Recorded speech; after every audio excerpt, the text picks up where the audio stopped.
because it's basically just taking motherfuckers from you know everybody that got connected. So it's like, yeah, you can be a monster too. But so the interrogator, if you're listening, y'all just bitches. we need that shit now, though. What we doing? But, yeah, he's gonna come down and teach me how to do it, so I'll just be able to do that shit myself. Oh, man, I could dig it. Well, y'all, my post was not a joke.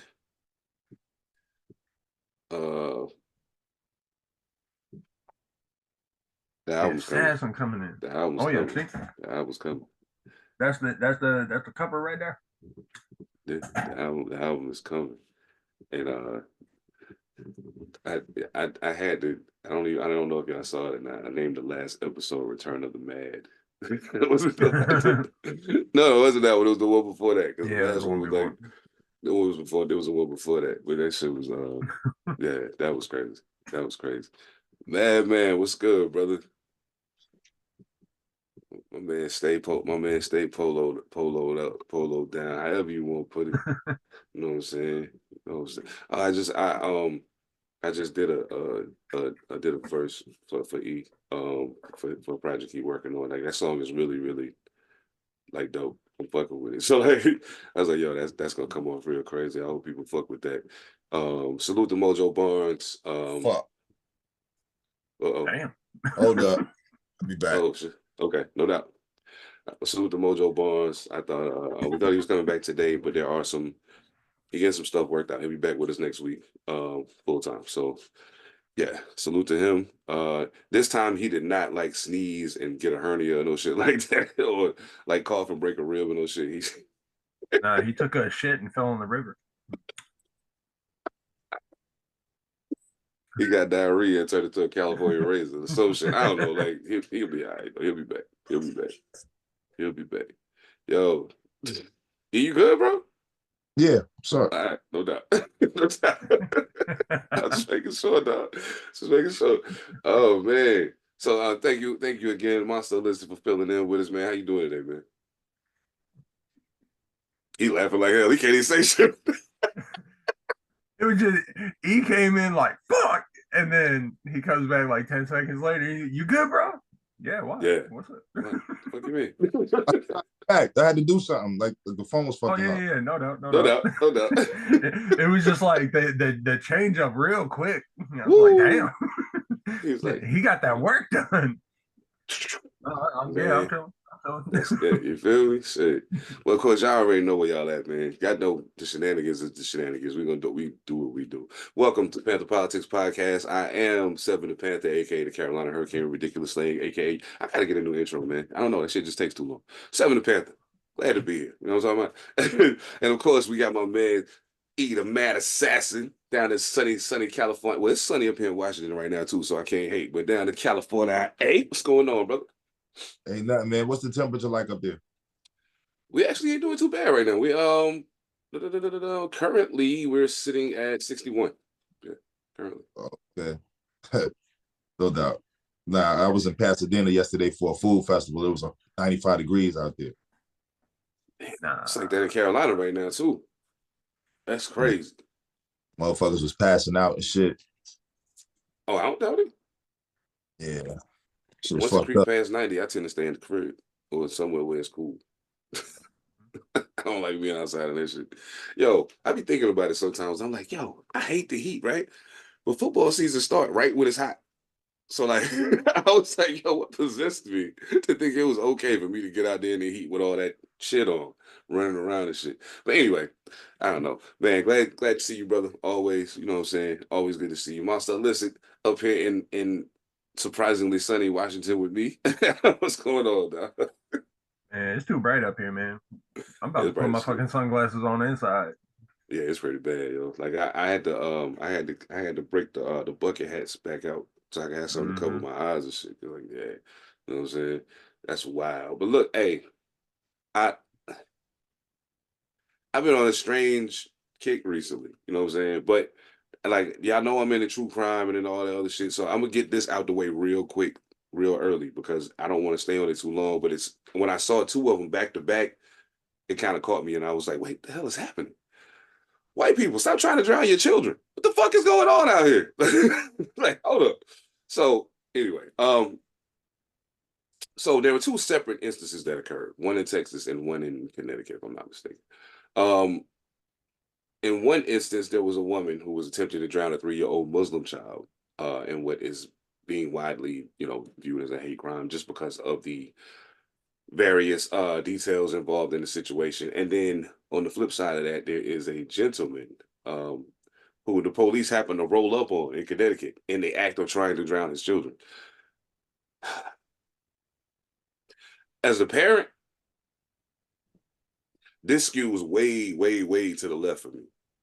It's been plenty of times I wanted to punch my kid in the face. I choked the shit out of him. Not to the point of dying, just pass out maybe, then wake him back up, do it again. I don't know, but never in a million years would I have ever thought to hold my child's head underwater until the bubbles stop coming up. That's crazy. Just to give a little context, because I know right now I just sound like I'm talking out the side of my neck. So a woman in Texas was charged with attempted capital murder and injury to a child after trying to drown a 3-year-old child in an apartment complex pool and making racist statements.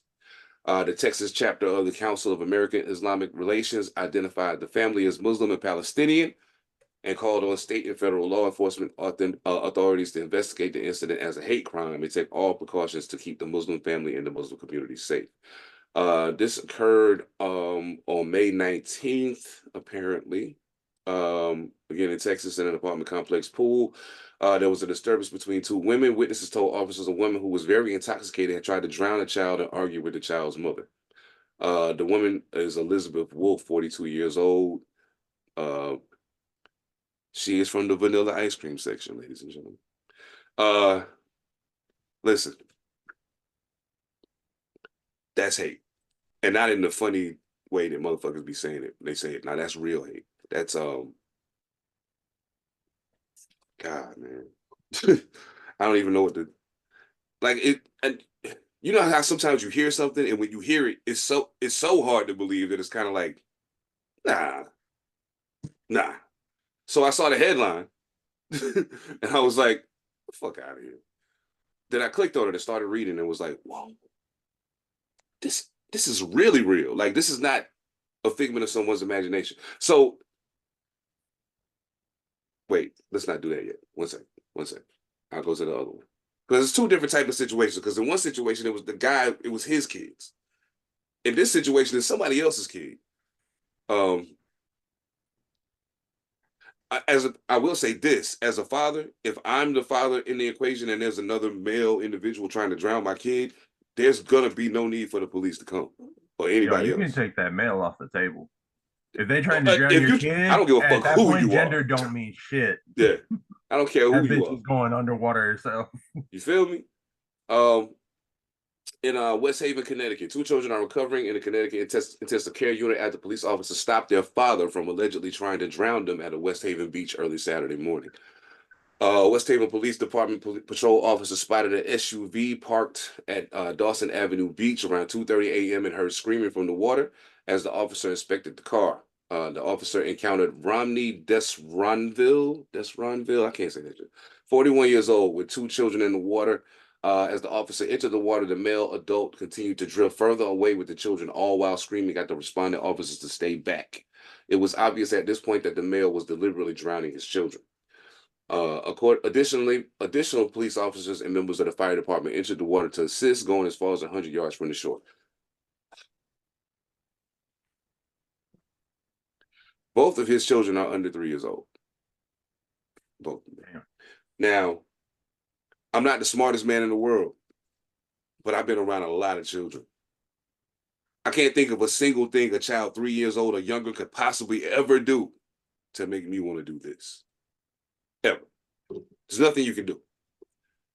You don't know enough about what the fuck is going on in the world for you to do anything to make me want to do that. Like, I need you ever stepped on a Lego, though? I need a second. When you step on a Lego for the first time, that brings rage. I don't know if it's that kind of rage where you bring them all the way out to the lake, but Well, yeah, I, this is true. I'll be upfront. I'm cool with both these motherfuckers dying right this second, and because I know that they both white and stupid, um, that was pretty much a given anyway. So all I got on this is jokes. Like in the article about the dude in Connecticut, Oh yeah. why did they make it seem like he just floated away real slow? Like the kids was using him as a fucking pool noodle or something. So dude just floated away screaming, "Stay back!" And the What were kids y'all just doing while like, that was happening? Like, whatever. the fuck, bro? I don't. The world is the world. The world is a wild ass place, y'all. That doesn't mean that the kids was the catalyst behind the dude doing that. That doesn't mean it was the kids that the kids did anything for him to do that. No doubt, absolutely, absolutely. No, it could be a retaliation to their mom. Very true. Very true. Which happens a lot. But then the question becomes, why use the kids in that capacity? You a fucking adult, like grown. Again, I'm saying it happens a lot, bro. Like, you know what I'm saying? Like people will do that. Yeah. Yeah. At that point, it's like, I can kill you once, or I can make you live with the knowledge that you ain't never gonna see your kids again for the rest of your life. Yeah, all type of wild shit be going through people's mind when they do stuff like that, bro. You know. I just Now, want to be in the room with him for 5 minutes. That's all. That's all I want. 5 minutes. I just wish I would have been at the lake. see, I don't know. See, I don't feel how you feel about that, because again, those his kids. You know what I'm saying? Again, I'm not saying it's justified or it's right, but those his kids. The woman with the other people kids is my conversation. Oh, I want to be in the room with her too. Yeah. I'm saying, like, I ain't talking about being in the room with her at all. Like the whole point of it for me is, you know, I've seen and I've grown up and I've heard of numerous white women feeling like they could touch other people's kids. That's a thing. Oh yeah. You know what I'm saying? So like, and to me, like that's, you know, the extreme of that. You know, that's the part I don't understand. Like, why do you feel you could just do that? I mean, I know where it comes from, but why do you feel you can still do that? That's the. It's like white privilege on steroids. Yeah, I don't see anything redeemable in either one of you people, and I hope that wherever they send you, you burn real slow. I this is the thing for me, and this is the part that keeps coming back to my brain. You're at the pool with your kid. This lady does this bullshit. Why are you arguing with her and not choking her to fucking death? I don't understand that shit. Like, you not walking away alive doing shit to my kids, dog. I don't give a fuck who you are. You not walking away from here. I'm putting you in a fucking bag, son, on everything I love. I don't give a fuck who you are. If you do something to my babies, you are a dead motherfucker. Period. It ain't no two ways about it. So the whole, here two ladies having a dispute. No, it ain't gonna be no dispute. You only gonna hear one voice because you can't say shit with my hands around your throat. There's nothing you can say. So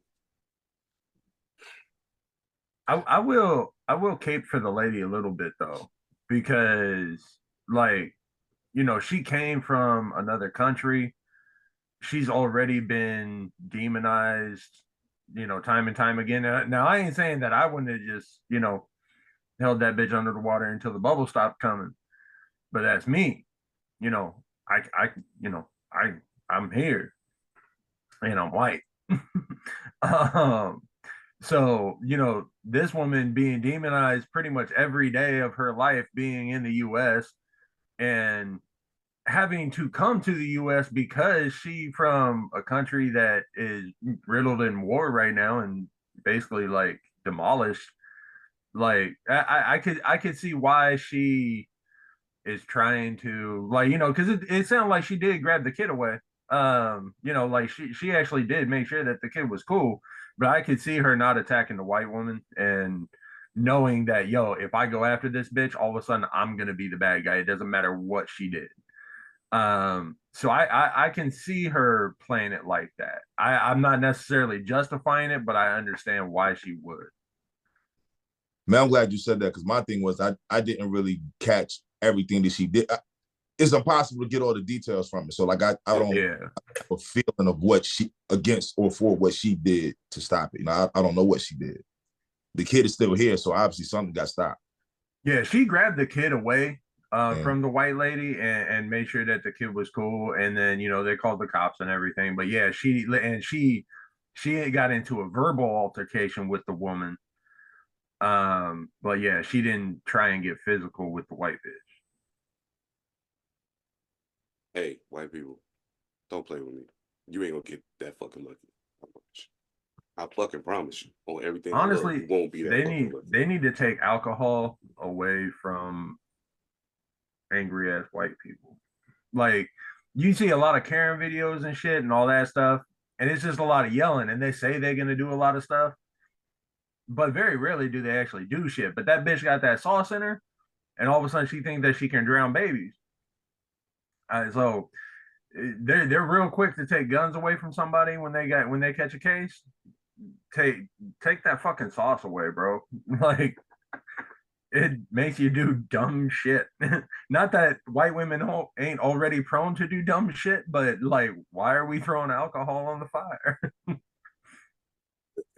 Yeah, that's real shit. I mean, I told myself that I wasn't gonna get mad about it again, and I lied because I can't help it. It's a protecting children is supposed to be something we all a part of.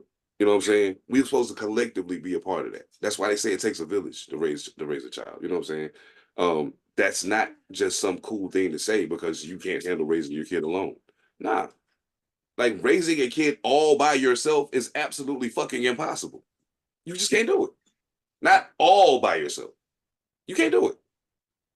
Unless you're gonna go off the matrix somewhere, off the grid, and do something. Then y'all can do whatever the fuck y'all want out there. You know what I'm saying? But what happens when a part of that village is not, invested in seeing the children do well and not invested in seeing them become adults and being the next people to carry on whatever the hell is going on? I don't know, man. People that fuck with kids deserve a very special punishment in my opinion. So that's just me. But really glad that none of the kids died in the situations that were presented. And I hope that these people get what's coming to them. Absolutely. I just need 5 minutes, y'all. That's all. But I mean, realistically speaking, people are going to do what they're going to do. And we already know that there's a massive, like in America, there's a problem with people's brains. It's a product of a lot of different things. The shit we've been taught, when we've been indoctrinated with, the shit we eat. All of it. Everything that we do, everything that happens has a point. It has a part in how our collective society has deteriorated as far as how people deal with each other. You know what I'm saying? So, I think it's to the point now where people don't even recognize sometimes when they dancing with the devil. You know what I'm saying? You won't know that it's happening until it's too late. And then it's kind of like, oh shit, like what did I get myself into?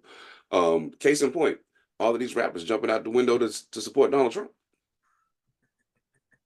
Could be a case of dancing with the devil and don't realize it till it's too late. Now, I don't know how at this point you could be dancing with the devil and not realize it till it's too late, but make whatever, they're going to make their excuses for themselves. And I mean, it's cool. You allow, and plus, dog, realistically, at the end of the day, it's a free country. That's what they say. It's a free country. You can vote for whoever the fuck you want. Don't really matter. I can't hold that against you one way or the other, but I can say real recognize real, and y'all looking real unfamiliar right now. That's all I'm saying. That's all I'm saying. I don't think they just look uninformed, bro. It's been like this forever. You know, but there's no excuse for being uninformed. That's my whole point, though, dog. I feel what you're saying, but there's no excuse for it. I'm not saying there's an excuse, brother. This is what it is, and people move that way. That we're just witnessing it. That's it. You're just witnessing people being loud about it. But motherfuckers have been just as uninformed since before social media happened. Now we just seeing rappers do it. You know? I'm gonna take a quick second to say literally everything I read in that article sounded racist as fuck. So I'm gonna go ahead and step back on this one because there's a lot of shit that I could say, but I'm like, yo, this is nah. They talking about a generational split amongst black voters in this article. I don't see that at all. What I see is a whole bunch of motherfuckers that don't vote and a whole bunch of motherfuckers that will vote, but will only vote in the way that the majority of people that they around is flowing, because they're not willing to do the research. They just willing to. If I'm around 15 people and 9 of them say they voting for this person, the other 6 of y'all can't be right. You know what I'm saying? The other 3, 4, 5, 6 of y'all can't be right because 9 of them said they're going to do this thing. Unless you're a contrarian, you'll go with the smaller group. But either way, you still following somebody else's lead rather than finding out for yourself what the best option is. I remember when Trump ran for the first time, and I told somebody, all you got to do is take a look at what Trump was doing in New York in the 80s, in the 90s. Take a look at that. You ain't got to listen to nothing I'm telling you about this motherfucker you saw in The Apprentice. I don't care about none of that. Take a look at that, or what he did in the real world. You still talking about a TV show. I'm talking about some real world shit. Yo, can I remix something you just said?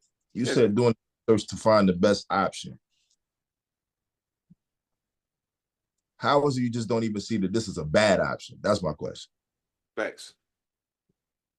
You know, so I mean, again, like it goes back to being uninformed. Like you said, people not doing research. That's just what people are. That's how people move. They do that. And unfortunately, I do see a generational gap in the thing because, again, most of the people who are now saying all of this Trump shit are people who never voted in the beginning. They're younger. That's what I'm seeing. You know what I'm saying? Like, I'm not seeing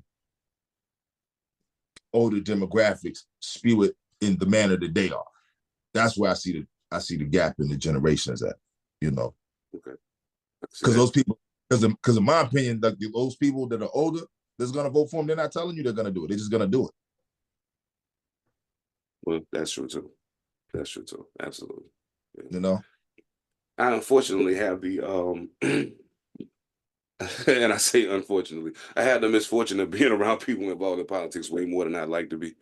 So it probably hits me differently just because I be around so many people talking about politics. So it's just like, damn, it's everywhere. So when they said generational split, I was like, hell, it don't seem like that to me. You know what I'm saying? It seems like every fucking body I be around is being, but again, it does lend to that because of the type of people I be around. So like, and it also when I go other places when I'm not home, I tend to try to avoid places where political conversations are taking place because I don't live here. I don't want to get involved in your conversation unless if you're not talking about something on a national scope or at least something local that I can ingest what you're saying and can give you an opinion based on what I know, based on where I live. But I can't really tell you how this is going to work here. You know what I'm saying? But yeah, so I can see how I could definitely see that differently than how it's stated. But I get what you're saying. Absolutely, yeah. It is a strange wave. I sincerely hope, and unfortunately, I think this is the case with some people. I sincerely hope that I'm gonna just say it, that these niggas ain't jumping out the window to do this just for attention. You know what I'm saying?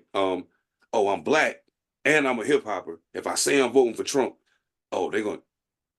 Because motherfuckers believe any publicity is good publicity. You know what I'm saying? So I'm not saying, now mind you, don't get me wrong. I'm not saying that none of you read anything. I'm not saying that at all. You may very well have read some shit, and this is just the conclusion that you came to.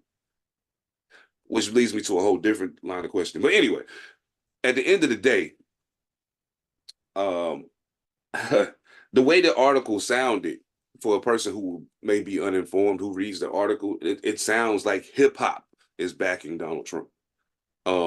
And I don't think that's the case. I think it's select people making the decision to do so. And a lot of that has to do with a lot of it. And I heard this from other people like previously. A lot of what their support for Trump was behind was simply him not being willing to tax rich people harder. You know what I'm saying? Keep your money. You know what I'm saying? And they like that. And I'm like, dog, you care about your money. Do you know anything about the rest of his policies, or you just worried about that one? You know what I'm saying? I haven't seen these motherfuckers say that. That was old shit. Yeah, that was old shit. Yeah. I haven't seen them say that. The only thing I keep seeing them repeat is we were better off when he was president. That's it. Oh, yeah, no. Yeah, I feel you. Oh, you talking about like, you haven't seen the current crop say that. Okay, I feel you. I got you. My bad. I misunderstood what you're saying. Yeah, like all I see this wave of hip-hop artists talk about is the same thing, which is we was better off then. That's it. Then you got a couple of people saying, yeah, he gave us money. That's it. Like, they're not talking about tax bracket. They don't even know. They're not talking taxes because that ain't their concern yet. Absolutely. You know what I'm saying? Like, a lot of these cats we talking about, they aren't earning the money that's going to put them in the tax bracket that's going to benefit them with him being the president, if that's the case. So, like, they're not even speaking on taxes. I haven't heard one of these niggas talk about taxes.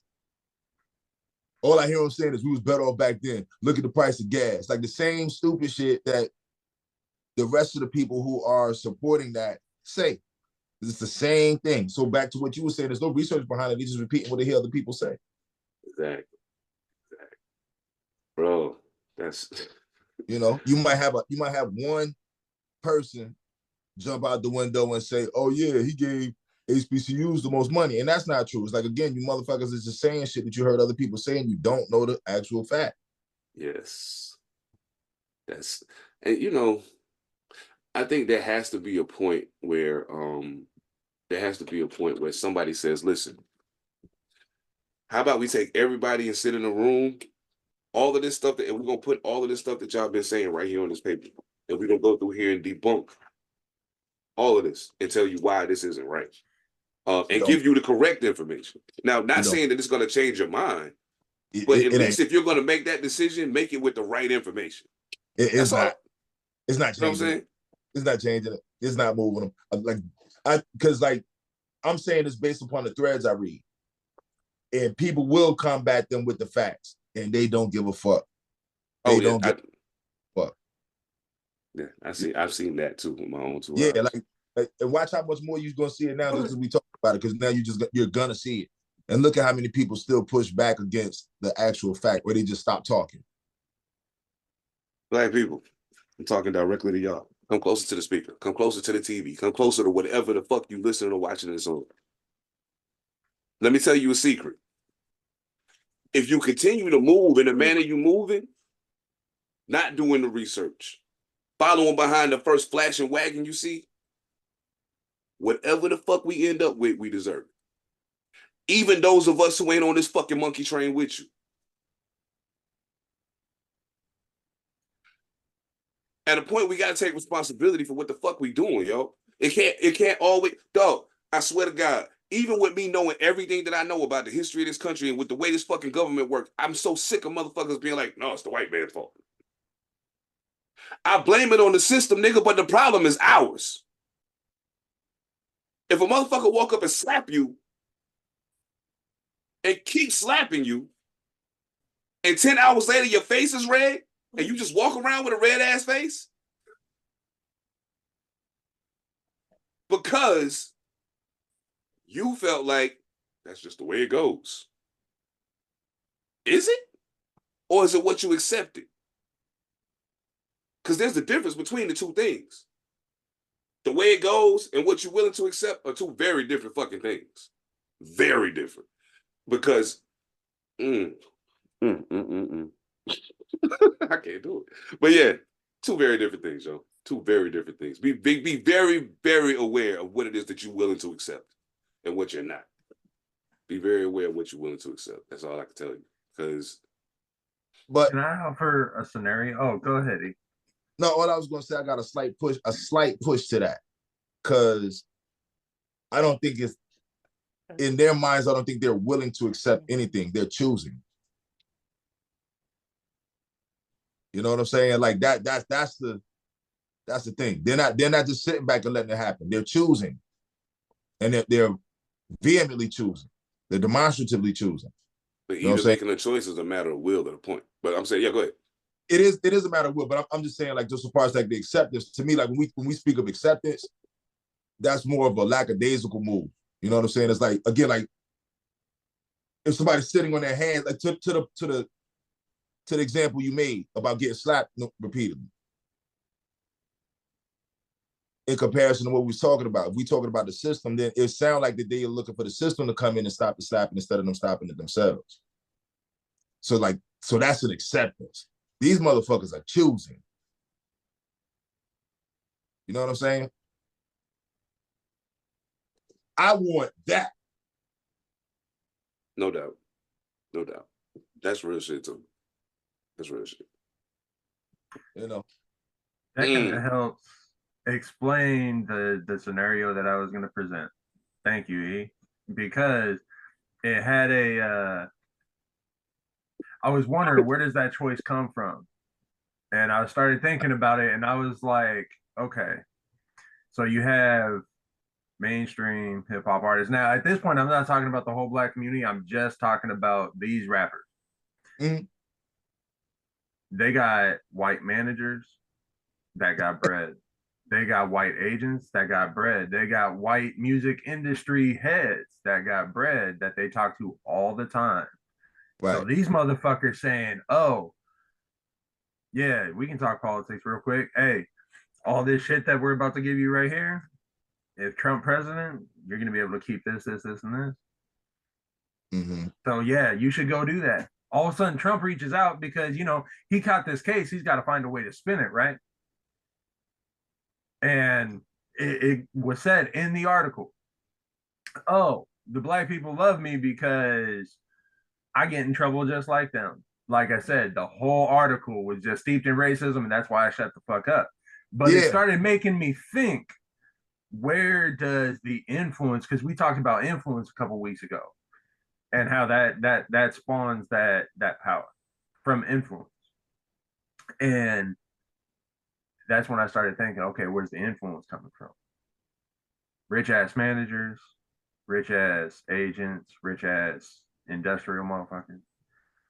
And a good chunk of them is rich, white Trump supporters. So they reach out to an agent. He might have reached out to Wayne himself because Wayne. But some of these other cats, Trump probably never had a single conversation with these motherfuckers. They reached out to the management. They reached out to the agent and said, yo, this is what we're looking to do. You want to get on? And these motherfuckers talked them into it. I ain't saying that that's true. It was just a scenario that came to my head. That's true, though. It's feasible. Like, I was about to say, there's sphere of influence at this point, especially if they're trying to move. Like he was saying, you were saying earlier, that at like present, most of the people whose names were mentioned in that article aren't in the tax bracket that would be affected by the policies that Trump had put in play in regards to that. But the switch is, if they're trying to get to that point at this juncture, their sphere of influence in terms of how they think, how they move, and how they trying to, steer their life moving from this point forward isn't the same community that created them. It's not, because if so, they wouldn't be trying to get out of that. You know what I'm saying? Like, now we love where we from, and we always, like, those of us who, you know what I'm saying? But I would be lying if I said, if I got to such a point that I would make it a point to maybe not be there as often. You know what I'm saying? I'll still go and I'll do what I can to try to reinforce the changes that I want to see. But I don't got the same reasons to spend as much time here as I used to have. I got other shit I can do now. You know what I'm saying? And opening doors for you once we get this where it needs to be is going to require me to be away from you. You know what I'm saying? But yeah, so their circle of influence at this point ain't even their homies no more. Like you said, it's the business manager, it's the the financial, the accountant, and all of those people. That's a great point. But I think that's reserved for a certain tier of artists. You know what I mean? Right. I don't think Sada Baby is that tier of artist yet. Right. No, that's what I'm saying. I think the ones that are in the article, I think they're trying to get to that point. Other than Wayne, like, yeah, they're trying to get to that point. But what I'm saying, to E's point, okay, so let's say that some of them artists aren't, but they already see Wayne doing it. And they already see these artists that they want to be doing it. So at that point, they're not being influenced by the system. They're being influenced by the peers that they want to be.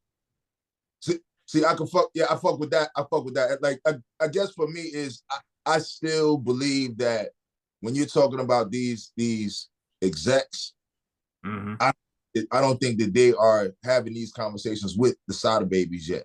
Oh, no. The Waynes. You know, I don't think they're having them with Sada baby yet. So back to the point that you're making, like, yeah, like their influence will come from Wayne. Like, yeah, like that's what it was. Like, yeah, I don't think those accountants are talking to this motherfucker yet because little okay, I think maybe I made my point wrong because we saying the exact same thing. Oh, what I'm saying is Sada Baby is trying to get to the point that Wayne is at to be able to be influenced by those people. But in his head, in order for him to get there, if that's who he see Wayne talking to, or that's who how he see other people moving, oh, I got to do that in order for me to. Okay, so this how we get there. Okay, got you. Yeah, niggas.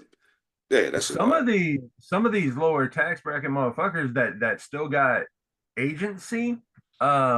They might be getting influenced by the agency too, just because it seems like a very strategic thing that Trump is. You know, he's going for some of the big name motherfuckers like Wayne and everybody, but he's also going for the underground local acts, the big names local. So I want the big name rappers, but just in that area. Like I ain't looking like I got Wayne. Now I need the dopest rapper that they got just in Seattle. I need the dopest rapper that they got in Columbus, Ohio, because they'll influence that area. And to do that, he might have his people reach out to this person's representation and be like, yo, I want to get this person on. And all of a sudden you got a presidential candidate reaching out to me. Oh shit, yeah, let's rock. I don't care who it is.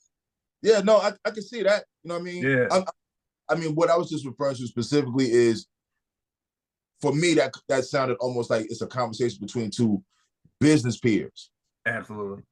You know what I'm saying? Like, and I'm taking that off the table. Like, I'm giving it more to what you're saying. Like, yeah, like this is behind the scenes handshake. Like, yo, let's get him. And then we just walk the proverbial clown out to do what he got to do. No doubt. You know what I'm saying? But, you know, for sure. Yeah, that's real shit. Yeah, that's just man. Hey, look, man, stop hitching y'all wagon at every fucking thing moving, yo. Come on, yo. Think, please. Just think. That's all I'm asking. Like, dog, and the wild shit is, and I tell anybody, dog, I'm not even asking you to agree with me. Just think. Please.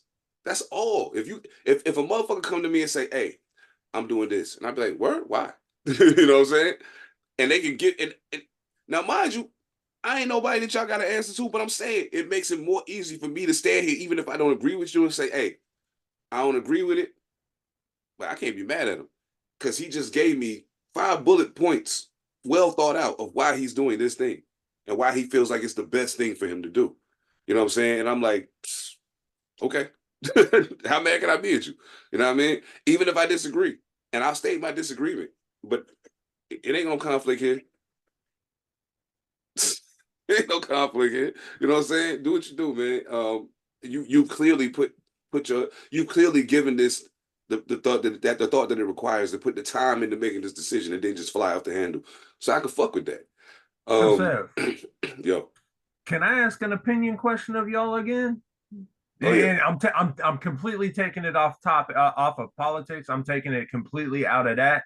Okay. But as two seasoned hip hop veterans, and both like dope in your respective cities, both dope in the industry, I got an opinion question for y'all. Who do you think has more influence over the quote unquote regular hip hop head in any given area? Is it their dope local artist that they fuck with, or the mainstream rapper? Hey, go ahead. I have a question so I can dial in my answer. Yeah. What genre of hip hop artists are we talking about? Good question. Yeah, because when you're talking, the drill grime, like that's gonna be different. Let's keep it high level, like kind of classic. Let's say boom bap, and like so, a little bit different, but still nothing like, I guess, kind of like too street driven, if that Okay, makes sense. so let me ask this. Okay, so we can put this in the proper scope. And I hate that we turn it into a scientific thing, but I mean it's a reason why we asking the questions. Oh yeah, no, absolutely no. But this is exactly what I wanted, because I think that the real hip hop heads are gonna think that this conversation is dope, because I was like, yo, that's a dope ass question. I want to hear y'all's answer. So I feel like over time there's been a crossover, or there's a meeting point where boom bap and trap met in the middle. No And doubt. so there's a segment. If you like, as it start fading into the trap side, if you start following that line, you can go over the Yeah. trap line just a little and keep going before you have to stop. You know what I'm saying? Well, okay, no, this is so trap that there's nothing boom bap about it. Like it's just Yeah. no. They even started calling it boom trap or some shit like that. Like that, like it's I think that's what they started calling. Yeah, that was it. So like I was like, yo, um, so can we include that, or are we strictly keeping it boom bap? Because I feel like there's a segment of that kind of, Yeah, I think Dave East go falls ahead in and that include category. it. Yeah, go ahead and include it, because I think that it will alter the thing a little bit and cause for more exploration. So yeah, Okay. include it. Okay. Absolutely. Thank you. All right. Okay. Yeah. Do you think? Do you think? I need to think. Damn it, man. Just gonna keep talking. So I honestly think, and actually, now that I think about it, I probably shouldn't even needed to ask that question. And this is why. Because my answer boils down to age. Like kind of the first thing that you brought into, like being seasoned. From my perspective, the older I get, the less I listen to. What? Not listen to. Well, yeah, the less I listen to, but only because I'm trying to make more music. The less I listen to the ones who influenced me. Yeah. You know what I'm saying? But only not because I don't like their music. I still like their music. It's just time frame. You know what I'm saying? Like I got to create my own. So when I was younger, whoever the top dog was in what I like was an influence, or whoever they were. Like, and again, like I can never point to one. It's so many. Like I loved hip hop so much. It was like anybody I liked was an influence. You know? But definitely the older I get, not so much. You know? But again, I think that's because I'm standing on my own 2 feet and I'm carving my own space. You know, so it's that for me, you know. It's that for me.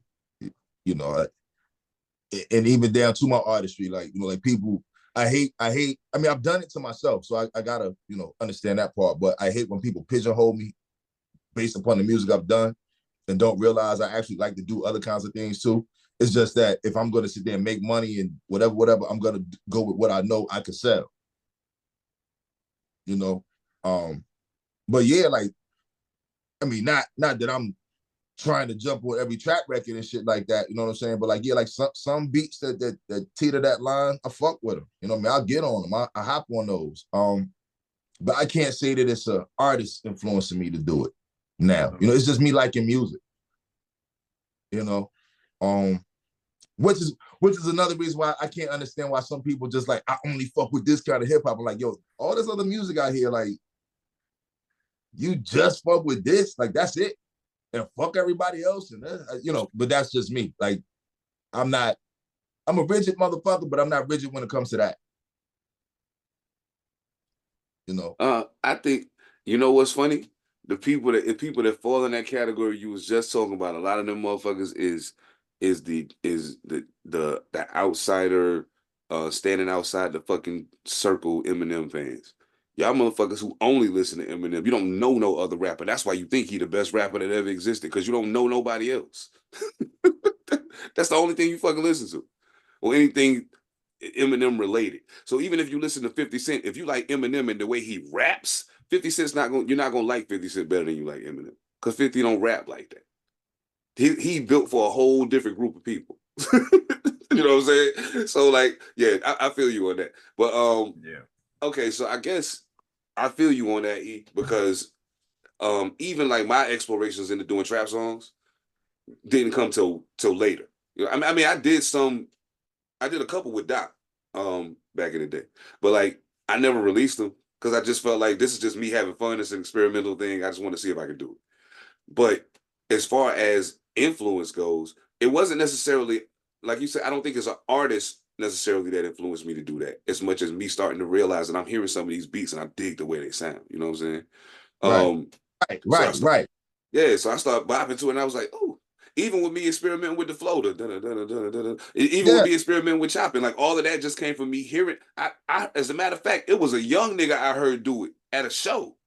And I was like, yo, he killing this shit. And I was like, hey, bro, do you? And I actually started quizzing him about rapping like that. Because I hear mainstream artists, but I'm not listening to y'all niggas anyway, so I don't care. You know what I'm saying? But when I actually saw somebody right in my face doing it, you know what I'm saying? And he was a young guy. And he had energy, but he had bars. And I was like, oh, wait a minute. What's up? Nah, no, I'm just saying what you just said, you also answered Monster's question on the opposite side, because he said locality, like, do they influence you? Yeah, you know, absolutely. Yeah, hell yeah. I guess so. Like to that part right there, right? I mean, you know, I fuck with a lot of the artists here. No doubt. I can't say that they influence me, like musically. I can't say that because I feel like I was who I really was who I was before I got here. You was who you were. You got it. Yeah, I mean, you know, like in the general terms of how long I've been living here and the music I've been making, I've been doing this before this Renaissance came back. You know, there's been some changes, well, developments. That's a better word. You know what I'm saying? But I've basically done the same thing. You know what I'm saying? So I can't say they even influenced me. I listen though. I listen and I fuck with them. You know what I'm saying? But you know, a lot of that's the evolution of your ear too, though. And then like, okay, so right. check it. When I think about ethemadassassin music, I heard when we was back east, and then I think about, I'm not even going. I'm gonna jump it off here just for people to get a frame of reference because they probably know this. But like when I jumped to the Bare Hands series, and I was still line them up on a playlist and just listen to all of them back to back because to me that's how it's supposed to go. So, but the thing I notice is this, and this is how I know that it's not a matter of mainstream influence as much as it is you evolving into who you are as an artist. And I start hearing the way the soundscape was being put together. And I was like, oh, I see it now. You know what I'm saying? Like not only the way the soundscape was put together, but also the way you was painting the picture over it. And it was like, yo, the funny thing about this picture is I could start it over here on this wall and walk all the way down this building and never stop. And when I get to the end of the building, it was all one story. Right. I just told it to you in a lot of parts. But like, anyway, I'm getting off the topic. Going back to where we was at though, as far as the influence go, yeah, it is definitely more of a people around me that are closer to me are going to have a greater influence at this point in my career because they may do something that I may have had an inkling that I thought I wanted to try before, or even maybe not even know if I can do it, but I hear them do it and I'm like, damn, that's kind of dope. What variation of that would Seven do? You know what I'm saying? Let me try it. If y'all only knew the experimentation I do with this microphone in this fucking studio in here in this bedroom that nobody's ever gonna hear. Like, but just because I had a itch one day and I jumped up and wanted to try something. You know what I'm saying? So that doesn't come from. Oh, I'm sorry. Go ahead. Why is it nobody will ever hear it? Because I was experimenting. And I don't think it came out well.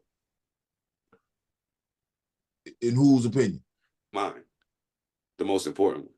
Ask somebody else. Nope, wrong. Wrong. Your opinion's not the most important. If I'm the only one that's heard it, keeping the crown on his head.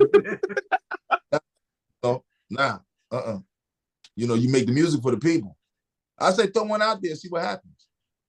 I'm thinking about that. I actually got an idea like for a record. Focus group. A focus. You know what? I actually thought about that too. Taking 5 men and 5 women.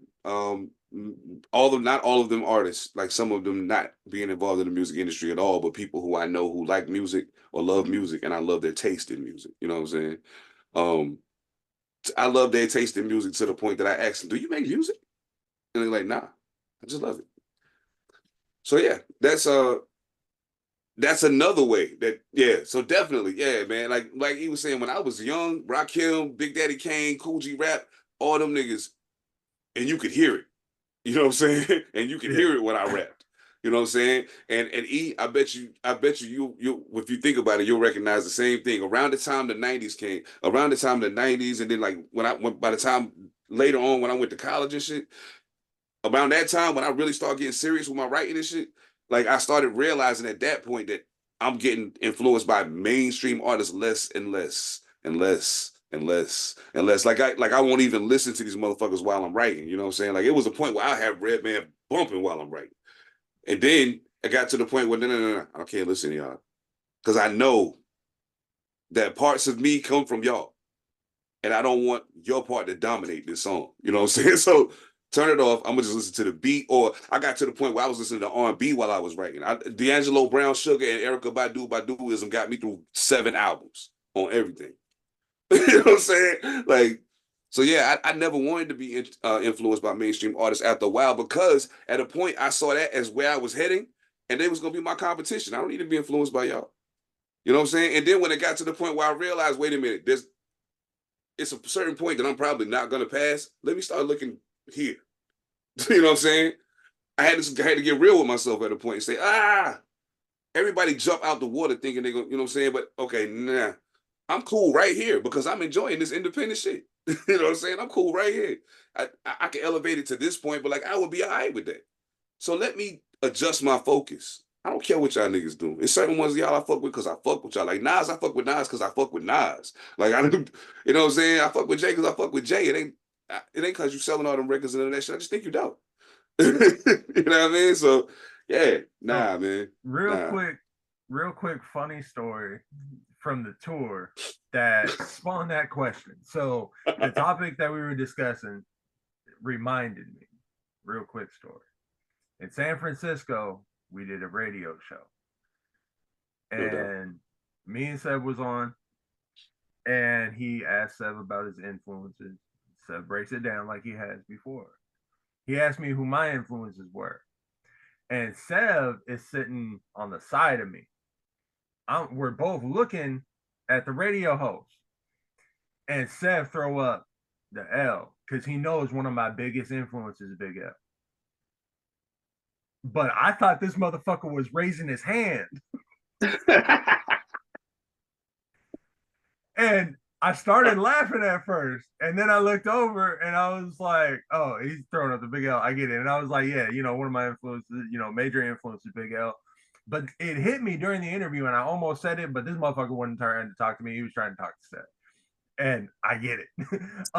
So I just shut up. But I was getting ready to say, you know what? But that is some real shit. Sev has massively influenced how I rap. Mojo has massively influenced how I rap. Me and you have never had a long conversation about music that wasn't on the pod. Mm-hmm. But you've influenced how I rap. Really? Absolutely. Between the Bare Hands series, between Carter and Newton, like just like your flow, your artistic style, like your lyricism, because that's where I go to. You've influenced me as a rapper. We've never even talked music before Dolo. Damn, thank you. I thank you. No, I'm serious. Thank you. Like, yeah, wow. That's what's up. Yeah. So and that's when it hit me, like that's what spawned the question. I was like, I've been influenced by mainstream rappers, of course, like taking different elements from different people, and like what draws me to them as a rapper, like that's going to influence how I rap. Right. So yeah, like talking about it on a mainstream, but then also talking about it on just artists that I fuck with. Because like I said, I go mainly independent. I don't listen to a lot of mainstream music. So you guys are potentially bigger influences on me than anybody else. One, I mean, Big L passed, God rest. but I just don't listen to a lot of mainstream hip hop. So when I'm thinking about my influences, it's y'all. Mm-hmm. So I can see that. So that makes sense. That makes sense. Like if I was being influenced by artists, it would be by the guys I'm listening to. You know what I'm saying? And a lot of them are not quote unquote mainstream artists. But then also it's hard for me to get influenced by a lot of artists because I feel like I'm better than a whole lot of people. I mean, a whole lot of people. A whole lot of people, you know. Yo, you know what's funny about that? And I be like, yo, I'm gonna tell y'all some wild shit, right? So I don't be like super active on fucking social media. I should do better with it. I know, I get it, but I don't be. But when I do go, the one thing I make sure I do is check E's Instagram story. I make sure I do that. Cause E'll be like, yeah, having a dope day today. Oh yeah, just for the record, y'all niggas pins is trash. Yo, this nigga be killing me. I'm like, I feel you much. Oh yeah. I be wanting to get on my shit sometimes, but I be like, you know what? I'm just not. I mean, and again, though, it's our era and what we grew up seeing. So how we developed to who we are now, so where we can see the development that needs to happen with the younger artists. For sure. You know what I'm saying? Like that's what it is for me. Like I see that. So even still, like it's kind of like almost a Melly Mel syndrome for me, but only just due to my age. I feel you. Yeah. And it's like that's it. Like it's just like okay, like I hear y'all. You know what I mean? And I see the money y'all making with the music y'all make, but y'all ain't. You understand what I'm saying? Melly Mel syndrome. Now it's just like y'all ain't. Yeah. Y'all ain't really that late. You ain't really saying much. But that's a realization I came to this week, though. And I always said this about myself. I say it about you, Seven, too. Because we had this conversation about Booms from Ilpo. Okay. And I said this back in the day, and I still say it to this day. Booms raps past your ear. And what I'm saying is a lot of people can't hear what he's saying because he's just so good. Oh, yeah. He's so good. But his patterns and the things that he thinks of and the way he puts it into lyric form, it's not an easy listen for a person who's a casual listener. Okay? I've always said this about myself. I'm cool with my shit being complex, even though the subject matter is not complex. The way I think what I say and what I talk about is. But I realize now, even just to have a regular conversation with people, like what my thought process and pattern is, it's on a slightly different plane. So my music is going to come out like that too. The average person does not hear this easily. Mm-mm. It's work. It's work to figure out some of the shit I'm saying. You know, like I'm not gonna say with who that I was talking to, but he's a very popular artist out here. And I don't mean like here, like LA. I just mean in the underground. Very, moves a lot of physical units. You know what I'm saying? Like it's an amazing thing to watch. And you know, doing features and shit like that. And we was talking about a verse I gave him, and he was talking about a certain bar. And when he explained it, I was like, yeah, you don't even know what I'm talking about, do you? He's like, yeah, you're saying this. I'm like, nah, it has nothing to do with that. And the point that I'm making is the reference that I was making was beyond his scope. So, yeah. You know what I'm saying? Like, so I'm at a point where I can make references to way old shit and current shit, mix them together and make it make sense to people who of a certain mind frame or certain age frame, they get it. The rest of them don't. I'm going to continue to be this until I die. So I have to also like, okay, okay. I'm my biggest gift and curse. Because I know what I could do with a pen, but at the same time, I know why it might not stick the ears. True that. You know, that's why I try to make my beat sound, pick the beats I pick. Give me one motherfucking shot. You're not gonna say my beats are whack. You're not gonna do that. Hell no. You know what? One of the biggest compliments ever paid to me in the history of my entire hip hop career was he called me and said, "Hey man, just so you know, reading your shit hit different." Yeah. For real. I was like, really? He was like, nah, yeah. I hear you when you're rapping, sure. Reading this shit hit different. I was like, all right, no doubt. I needed to hear that. It's the exact same words, but it's like when it's put in print, it's like, oh shit. Because I grew up a reader. No doubt. Same. Hell yeah. I grew up a reader. So like seeing words, I'm like, I heard all of these fucking words already. You were submitting lyrics to DistroKid, huh? Yeah. Nah. No. No, not DistroKid.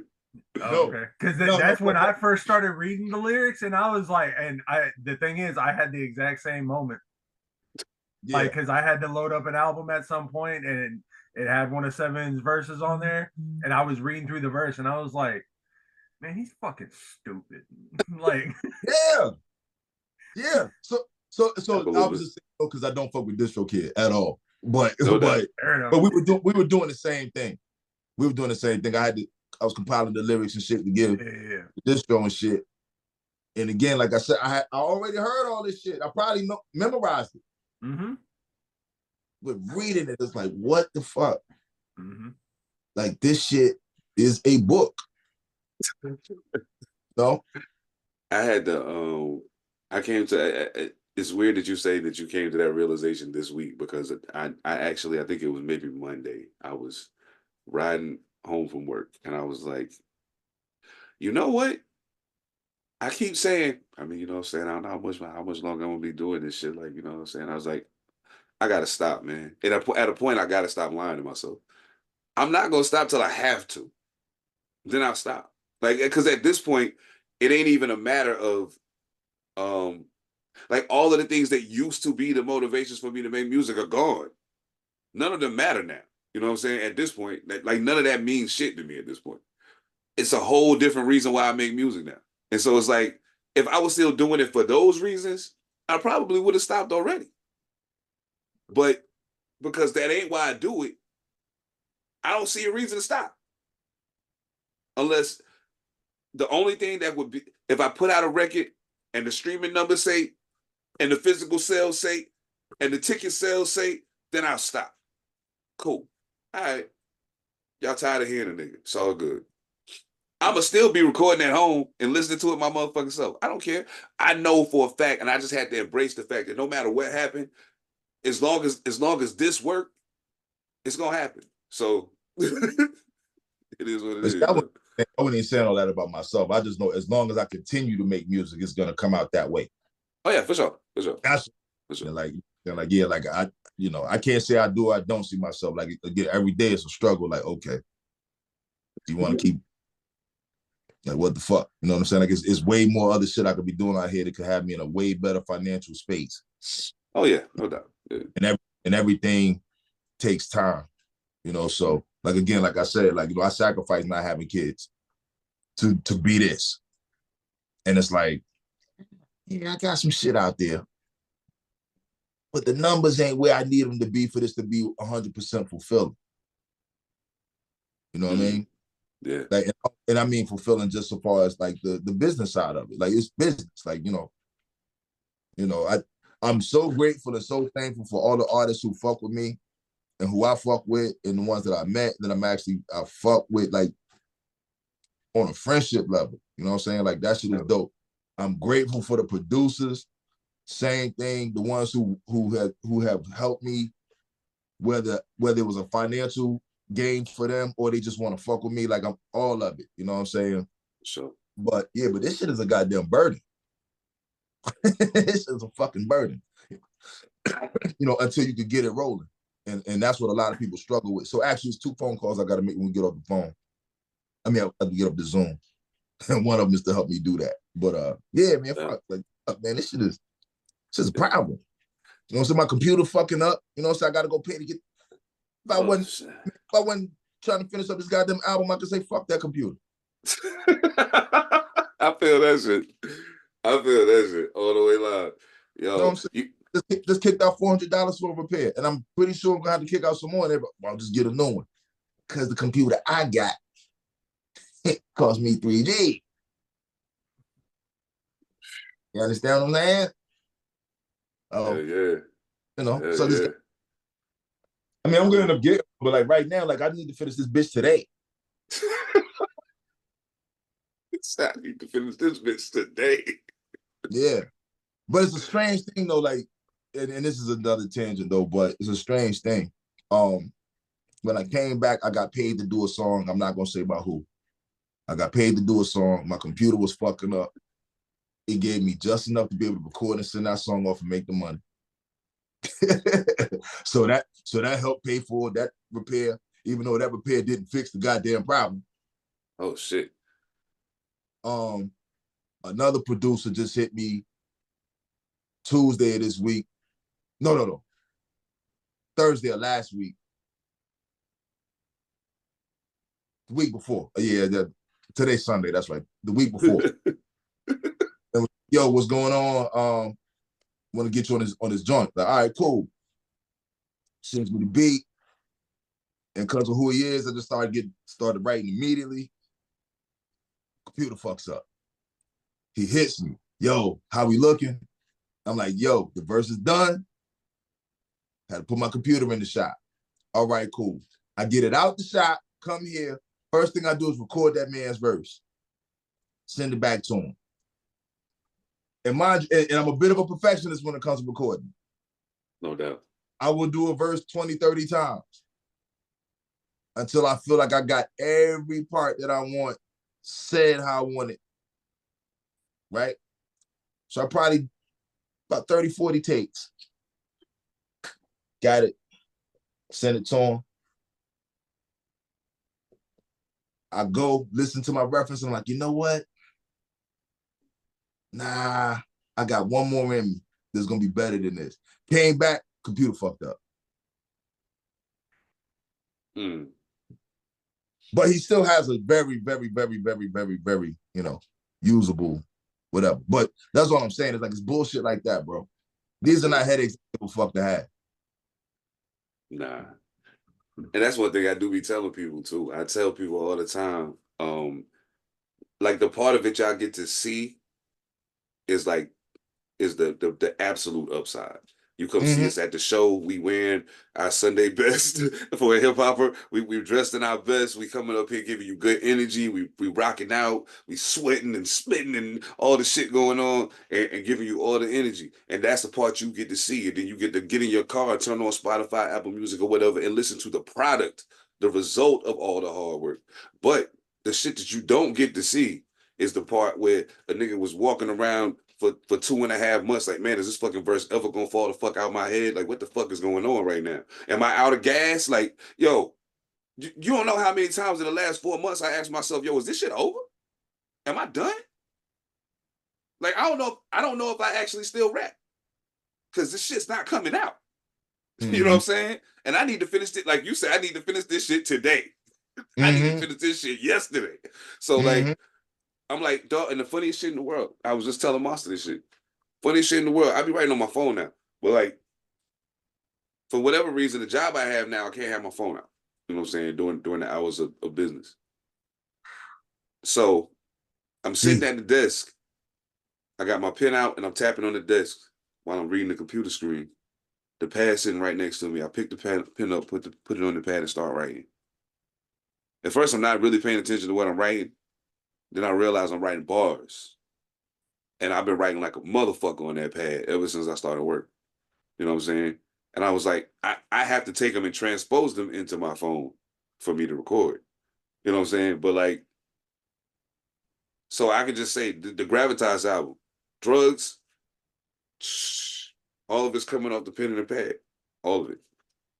So, yo, I didn't know how bad I missed that. But like, yeah, it feels different when I write the words down. You know what I'm saying? So yeah, it's coming. It's coming. It's motherfucking coming. And I just want to say thank you, E. E stellar fucking has a stellar fucking feature on the album. Lazarus has a stellar fucking feature on the album.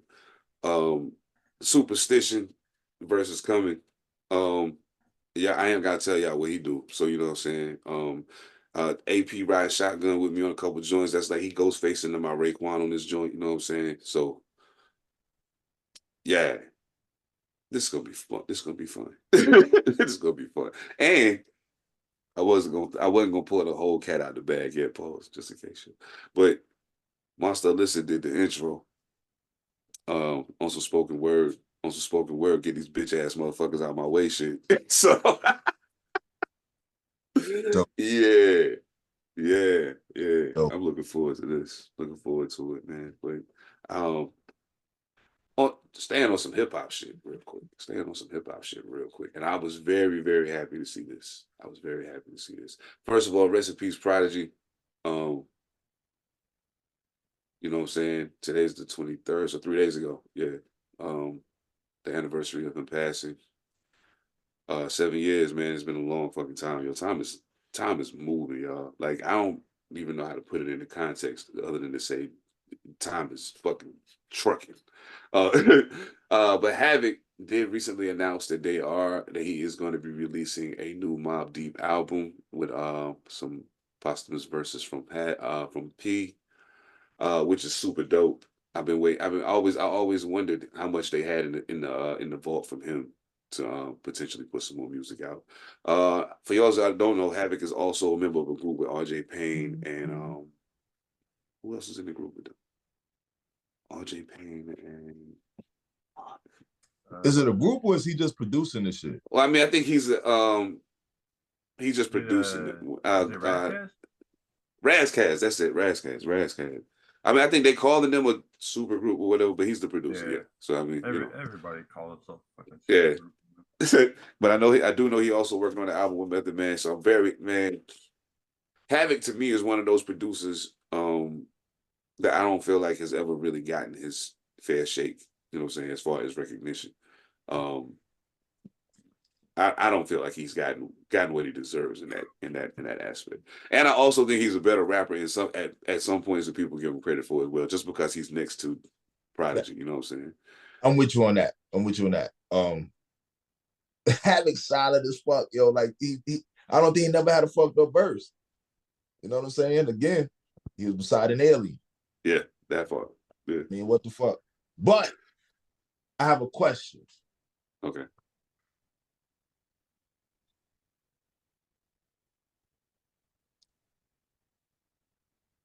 Can we honestly say Havoc doesn't get his just due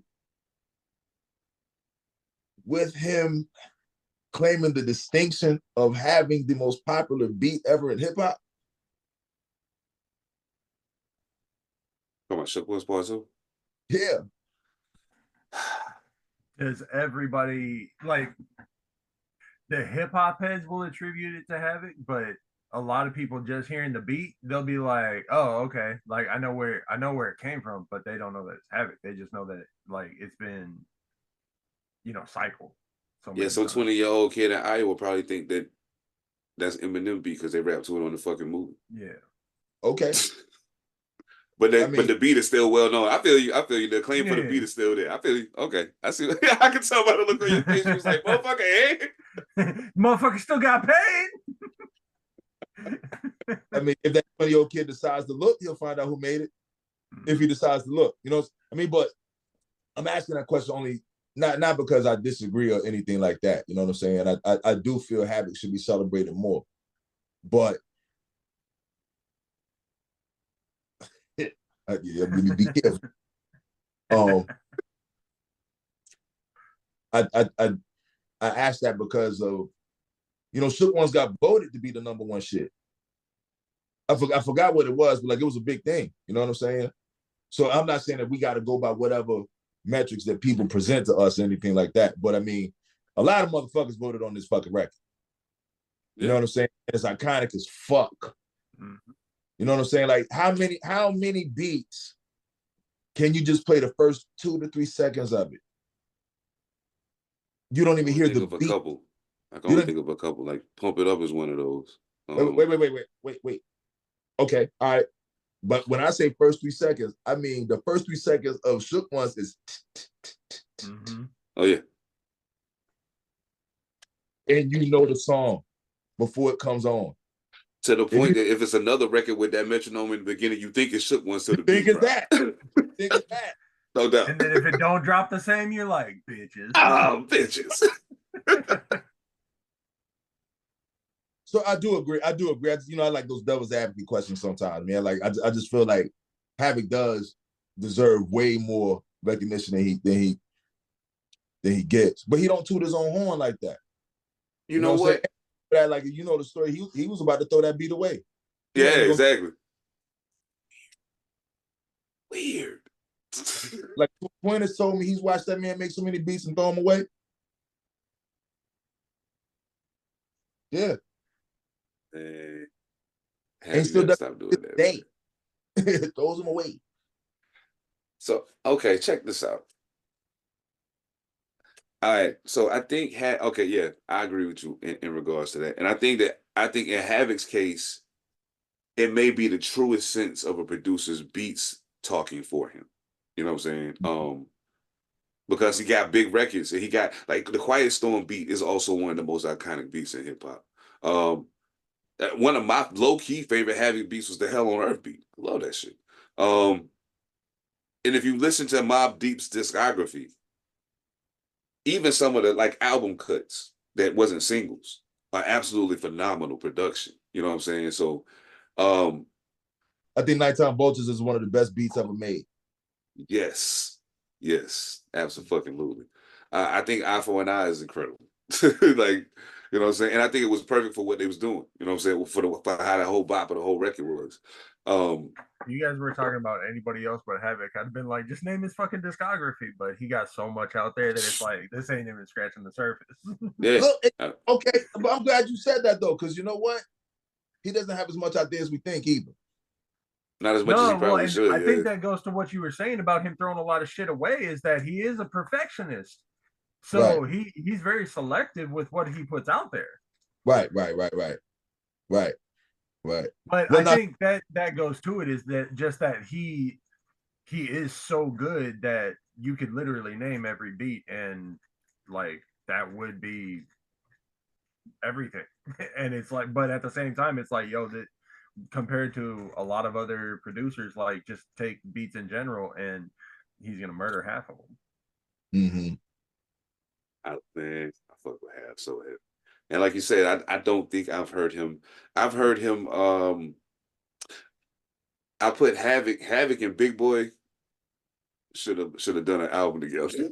And feel like they just call it "Fuck Them Niggas." Like that was a book, not on some fuck them like beef shit. But come on, man, we dope too. All y'all want to talk about is them. You know what I'm saying?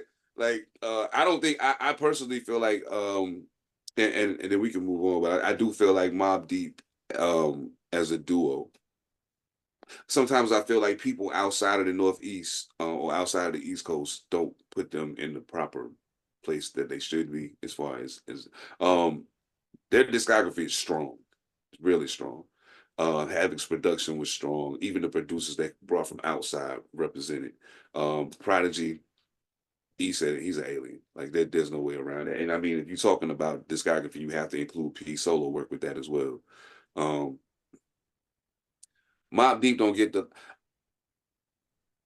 I saw somebody say, and you've seen them live. Not at this point, I'm not talking Mobb Deep, but I am still talking duos. It's going to come back to Mobb Deep. But the dude said the EPMD was probably the best performance by a hip hop duo he'd ever seen.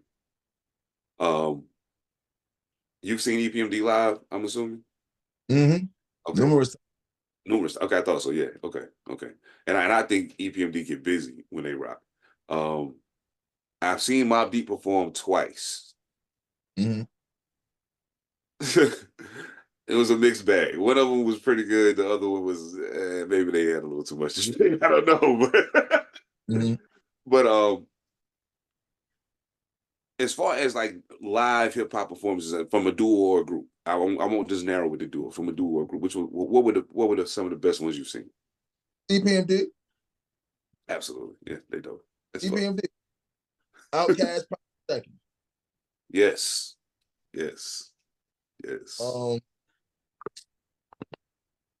Duos who killed it. Yeah, EPMD, Outkast. Shit. I mean, they actually floored me. I've seen a lot. Like I've seen CNN, they were dope.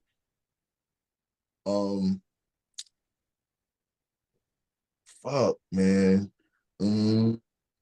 Loonies I've seen. Like for me, it's gonna be EPMD because again, just the library for me.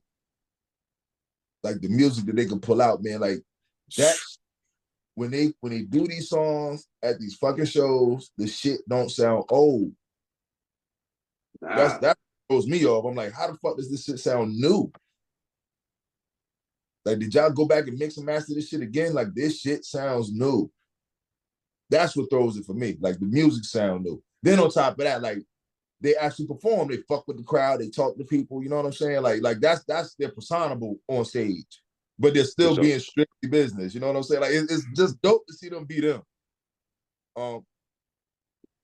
Let's see. That's a tough one, man. That's a tough one. Did you ever get to see Helter Skelter live? Yes, I have. I enjoyed that.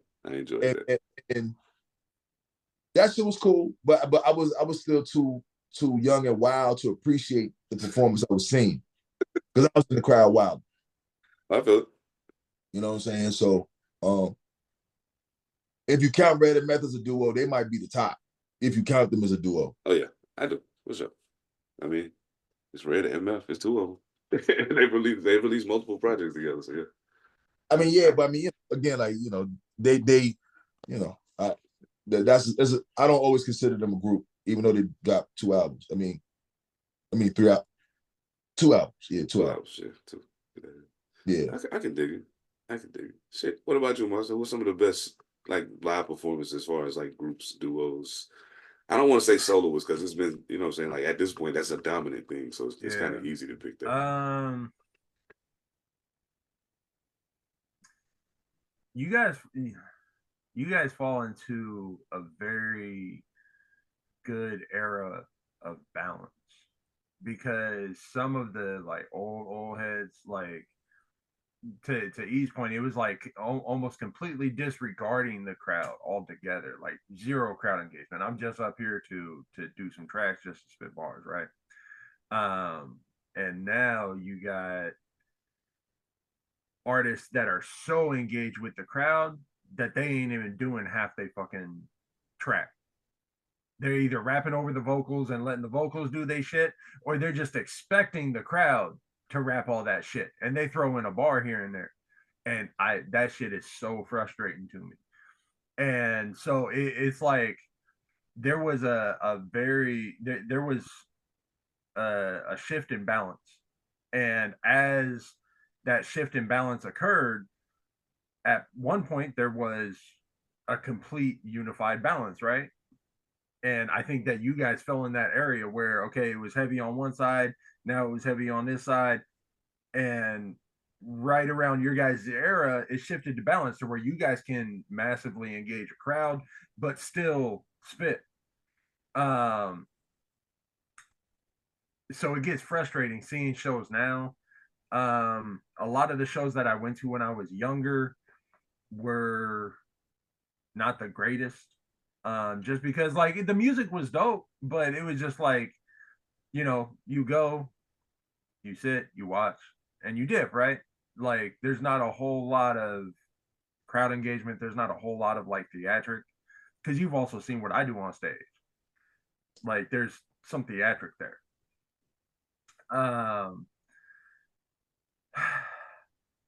So with that, it's hard because I'm trying to like weed through all that bullshit. The Up in Smoke tour was dope for what it was. That was cool. There were and the only reason I say that is because there were some artists on there that were dope, and there were some artists that I think could have done better. But like you had a good mix of artists. And I know that's not a duo. There was a gang of motherfuckers on that tour, but it's still a dope tour. It's a gang of motherfuckers on that tour.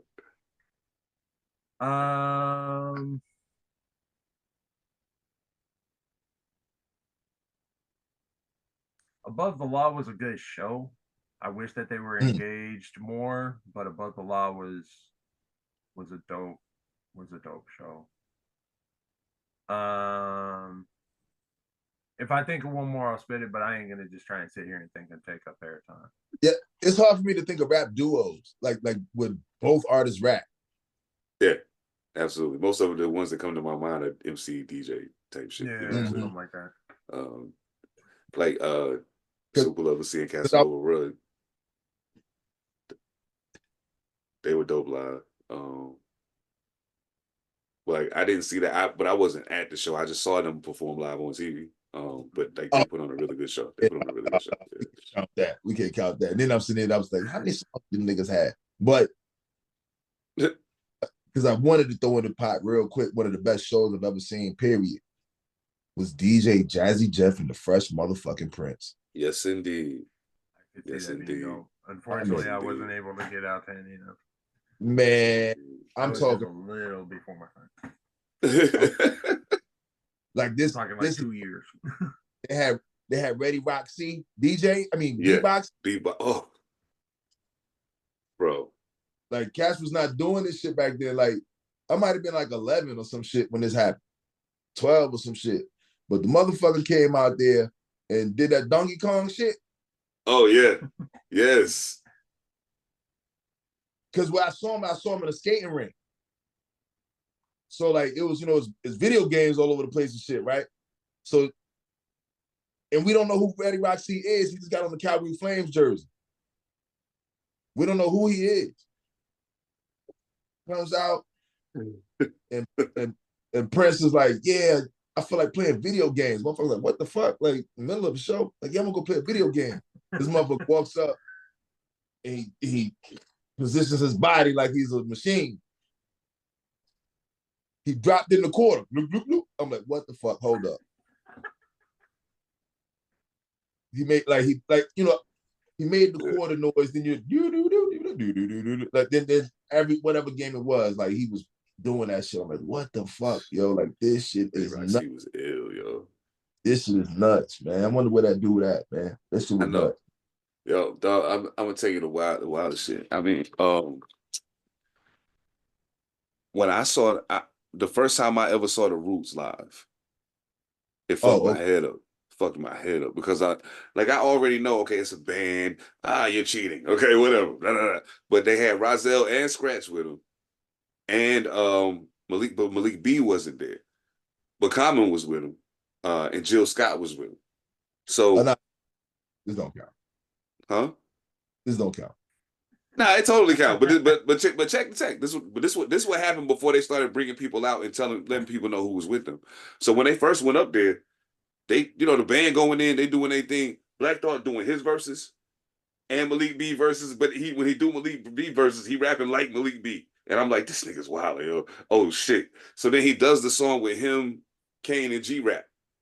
And he does both of their parts and raps just like them. And I'm like, yo, this is crazy. So Black Thought is a cheat code, bro. He's a motherfucking cheat code. That's all I can say. That's not fair. So you saw them kind of later into their career, I want to say. That actually, after I think about it, that wasn't actually the first time I saw them. That was the first time I performed with them. That wasn't the first time. The first time I saw them was when they were Square Roots the first time I ever saw them. When Organics was out. They hadn't even put out Do You Want More yet. The first time I ever saw it. Yeah, none of this count. None of this count. How the Roots don't count? How the Roots don't count? Because it's 20 of them. But I mean, you just said the best. The last thing you said was best performance you saw. Period. So I was like, well, if I think about the best performance I saw, period, it was probably the Roots.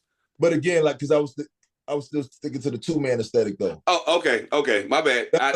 Yeah. Okay, I got you. Like, Okay. You rapping, but it's like when you said MC DJ, that's what I was just thinking about. Yeah. You know? But okay, look though, because you didn't bring this shit up, but we ain't gonna let this shit slide, nigga. Did you motherfuckers not watch that goddamn show Wednesday? I was you read my mind. Yep, absolutely. That's why I'm trying to stick to the hip hop topic so we can roll right into it. Like, my bad. I just gotta say, hey man, look, I see a whole lot of talk. I still see a whole lot of. It's over, y'all. It's okay. Sometimes you just gotta take the L and walk off with it. It's all right. The world will continue to turn. The world will continue to turn. But yo, yeah, Canada Dry got to hold the L on this, yo. That's incredible what happened out there. And then I love the post that you put up and what you said. I love the point behind the whole shit. I was like, and then a couple people that responded to it clearly didn't understand what you was trying to say, but that's cool. But that shit ain't cool. Fuck them. That's bull.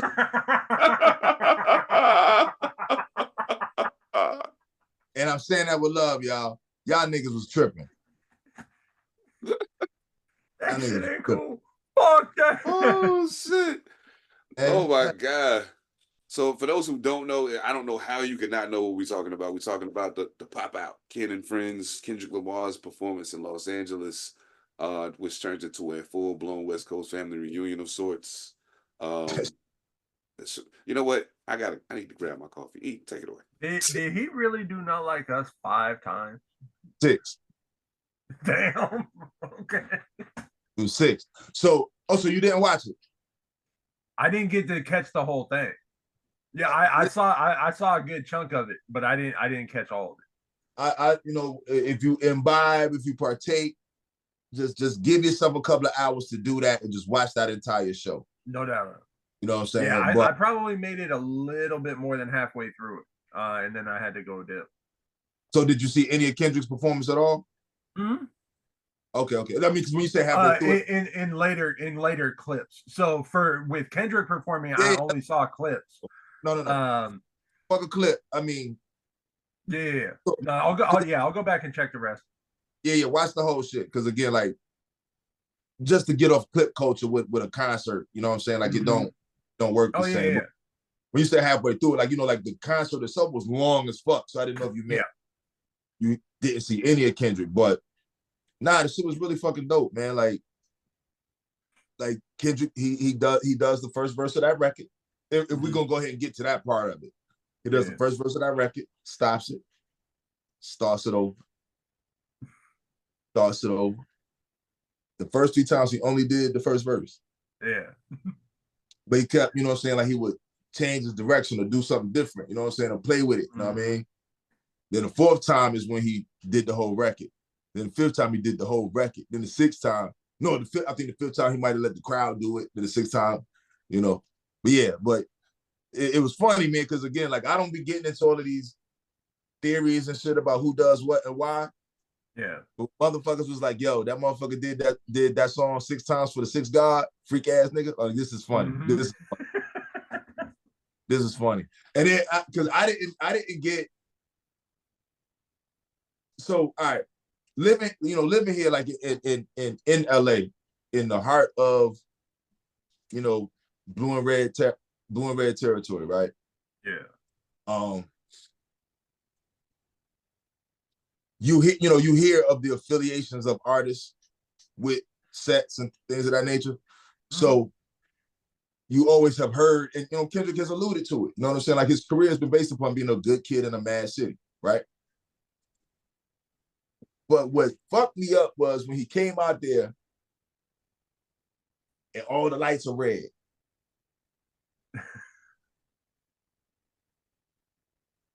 All the lights are red. He has on a red hoodie.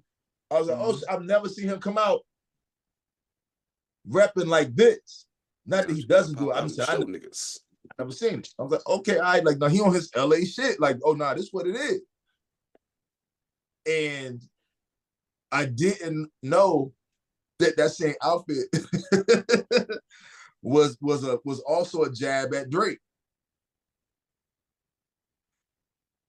Because Drake had that same outfit on in the video, and he was doing some kind of move. And when Kendrick is doing the song, he's doing the same move, and he's dragging it out. Like, yo, I did not know that this is what that's for. Again, I don't pay attention to niggas. You know what I'm saying? And Drake, I pay attention to. So I didn't know that those were jabs too. So I thought that was cool as fuck to learn. But just the concert itself to me was just fire. Yeah.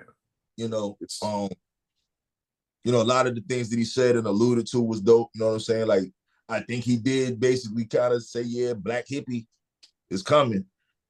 You know, if it happens, cool. If it doesn't, whatever. You know what I'm saying? But it was just dope, man. You know what I mean? Like, it was some things that I noticed about the show too. And I hate to even get off on a note like this, but like, you know that these four guys really fuck with each other. Okay? Oh, yeah. And it was dope to me to see Kendrick. I key on little shit. To see Kendrick walk Absol to the edge of the stage. Mm-hmm. Because, he can't see. Yeah. Like, he's not blind, but in an environment like that, he can't see shit. You know what I'm saying? To see him walk him there, you know what I'm saying? Like, just to see the care that these brothers have for each other, you know what I'm saying? Like, at least on stage, that shit was dope. So then at the end of the shit, when he brings everybody on there, like, you see his blue and red rags, and I'm like, wait a minute, what the fuck is going on? And you just see all these LA dudes. Like, if you didn't watch the show, or if you didn't really catch what was going on, every artist that was on the stage is LA. Everyone. You know what I'm saying? Except for Mustard, right? Mustard from the Bay. I think Mustard from the Bay, yeah. But, but every artist, I thought it was dope that they did that, And so he had that Mustard there though. Yeah, Mustard on the beat. I mean, yeah, exactly. Like, honestly, that's one of the. But Mustard had a set. Oh no. Mustard from LA. Is he? Yeah, he's from LA. Is he? I think he got on in the Bay, but he's from LA. Okay. Does he live in the Bay now? Because I thought that he was in the Bay. I don't know. I just say he's from LA. Yeah. Oh, okay. So maybe he was born there, but yeah, I thought that he was up. I thought he was up there. Oh no, man! Look, that was like going to hip hop church on everything. That was like going to hip hop church. I was like, yo, I didn't know how bad I needed this. For real. I personally, there are people who feel like it's overkill. I'm like, but no. You don't understand. There's a reason for this. There's a reason why this has to happen the way that it's happening. And I look at it the same way, even though I think Cameron, what he said was a little, I understand why he said what he said, but, I think when I look at Kendrick and Drake, I'm looking at the same thing. I look at Kendrick saying, hey, I know that you're bad news. I don't think you're a good person. Like, fuck the music. I don't think you're a good person. And because I feel that way, you know what I'm saying? I'm about to make it do what it do. And he did that with the songs themselves. This was like, especially because of Drake making the comment that I get more love in your city than you. Do you really? Because all of LA is out here with me right now. Right now. You know what I'm saying? Go ahead. Huh? What's up? No, go ahead. But I'm saying, like, that's a statement. You know what I'm saying? It's a different statement that was made too because of some people that wasn't there. That made a statement too. Especially when their whole identity, everything that they've tried to build for themselves is built on LA. And on them being from LA. But Kendrick's a smart guy. So I can understand why some of those omissions took place. But yeah, it was beautiful, man. It's just to see LA come together, to see the unity, to see them say, hey, this our guy. You know what I'm saying? And we rocking with him. But see, all right, see, this what I was about to, I needed you to finish. Yeah, of course it's gonna be LA there. I mean, the show was here, you know what I'm saying? But again, you gotta understand how the rollout of the tickets was for it to be like that too. You know what I'm saying? Okay. Like I know nothing. yeah, right. And not that he couldn't have did this without it. You know what I'm saying? But again, but in the time frame that he was doing it in, it's the thing. So like again, yeah, they called it the pop out and all of that, right? But you gotta understand, like that motherfucker didn't call the forum after the battle and say, "Hey, I want to do a concert on Juneteenth." You know, this shit been playing. They's gonna do this show. Now again, the battle and him being able to do those songs, that's something else. You know, for him to be able to throw that in there, you know what I mean? But the first round of tickets was only $100. It's only $100. I mean, I don't know what concerts you've been into in LA, but again, if you go into a concert that long at the Forum, it's not gonna be 20. I just said because you said only 100, and I was like, I've never paid $100 to go see anybody. I'm just like, I mean, you know, I might possibly pay for that, but whatever. I would. I was gonna pay 100 for that if I could have got earlier into the queue. But the point being is, it was 100 that day. To the next day, I think it might have been 150, maybe even 200. But again, like look at how much you saw for that price. Mm-hmm. You know what I'm saying? So he packed it, and then you know the Forum isn't the biggest arena we got, but it's the location is what made that more important. You know what I'm saying? Because like, if you want to say all of LA, do that at Crypto. Oh yeah. You know what I'm saying? And again, this is not a slight. It's just let's go ahead and put this shit into perspective for what really happened. You know what I'm saying? But because again, like all of LA wasn't at that. They couldn't be. You know what I'm saying? Like that wasn't it. What you needed to see was the after parties and the watch parties and all of that shit. That's what you needed to see. Because that's where you're gonna see the rest of the LA pride, like the motherfuckers who said, I ain't paying 100. I ain't got it. But I could go to local astronaut studio, even though they said it's free. And when they got to the door, they charged you $5. Fucking bastards. Bad rule, you did that. But that's my guy. Him and Polly Rob, those my guy.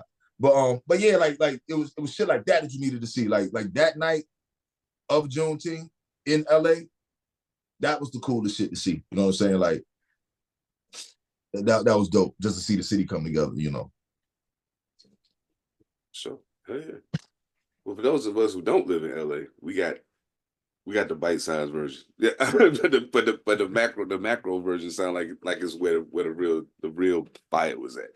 That's shit. Yeah. I mean, that's usually how pop though. I mean, anywhere. Like realistically speaking, if you think about it, even if we watch, and you can watch a motherfucking show at Madison Square Garden on TV, and say, oh, the show was great. You know what I'm saying? But like anybody that ever lived in New York or been or moved around New York, shit was happening at the Garden, and you know. Generally, it's what happened after the show that's really where the you know what I'm saying, where the real activity at. Half the motherfuckers in seats where they can't even see what the fuck going on the stage. You know what I'm saying? So unless they watching it on the screen. So anyway, right. But yeah, so yeah, that was dope though, man. Kendrick, salute to you, man. Salute to everybody involved with whatever you got coming, man. God, he rolling right now, and I think it's good to see him in this spot. You know what I'm saying? I'm very interested in seeing what his output going forward looks like. You know what I'm saying? Because, you know, he's always had pretty exaggerated breaks between projects. But it seems like something's coming. And I think we're not even a couple of years removed from his last album, right? I don't care what year did the Big Step of shit come out. Was that last year?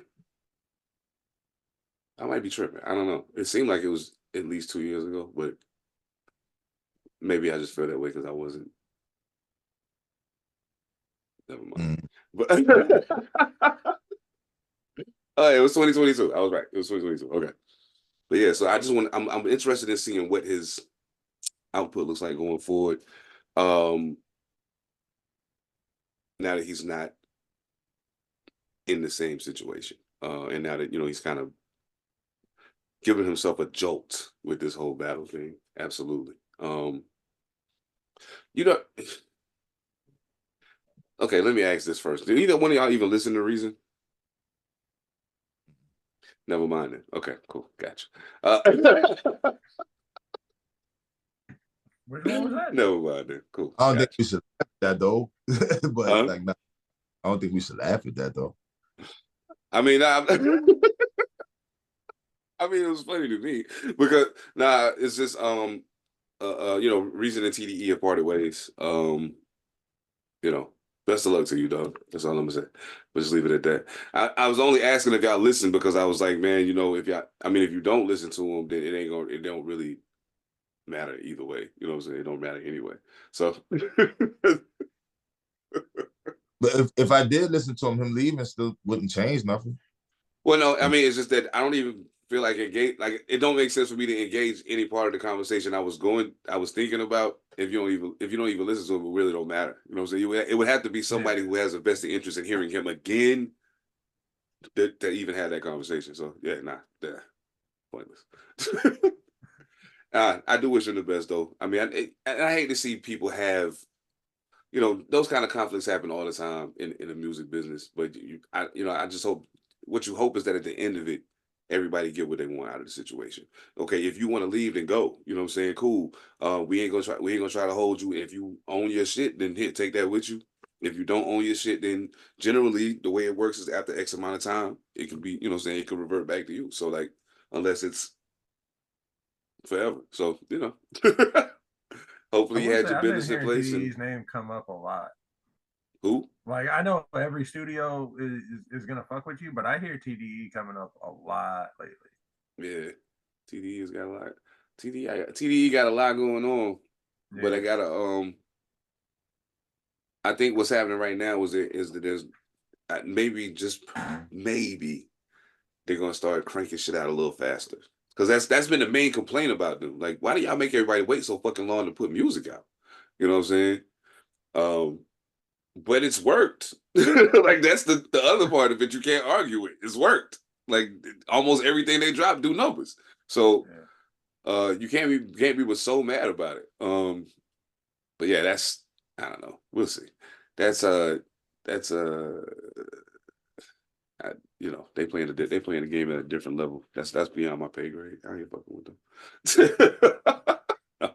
And the waiting game is it's a very fine balance. You can make people wait and get them really excited because like this motherfucker don't drop every 6 months. So wait them out, get them really excited, and then it don't matter, like they're gonna flock to it. But then if you wait too long, all of a sudden you get like Cardi syndrome, and so like it's a fine balance. But I mean, if that's the game that they're playing and it's working for them, then it's like, like, okay. But sometimes the artists don't want to do that. It's like, I got this shit ready to rock, and I'm trying to move on to the next shit. You say Cardi syndrome, like Cardi B? Like Cardi B? Oh, yeah, she might need to put something out pretty soon, or she might be running a pretty serious risk here. I've been asked some straight. Okay, listen. I can admit sometimes I engage conversations that I shouldn't. I can admit that. I do. But I only do it because I be liking to see exactly the way people's minds operate. So like, I be like, the psychologist in me won't let me not do it. So I'm like, but I only do it because I know that I also know how to disengage from the conversation if it goes too far. So there have been some very strange questions posed to me recently, and I'm going to pose them to y'all to see what we come up with. First question: can you ever be in the wrong place at the right time? Yep.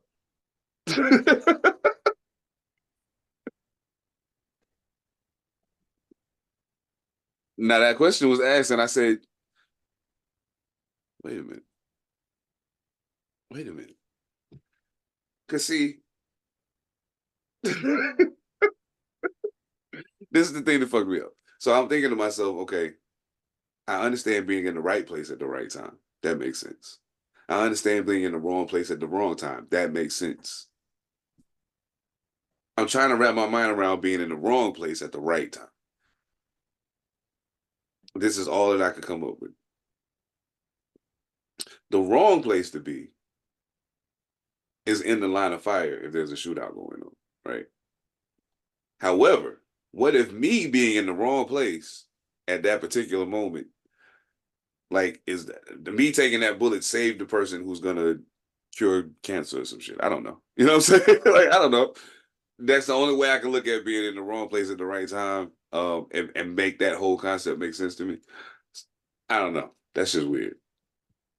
Nah, it makes perfect sense. I mean, I wasn't gonna break it down to just a specific instance like that, but I think, yeah, like you could definitely be in some wrong places that you weren't supposed to be, and it benefits somebody or something. So, right time.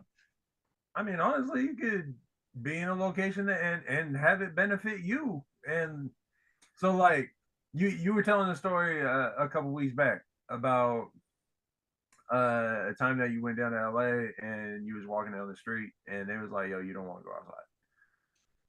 And you ended up going out and you met somebody and y'all ended up having,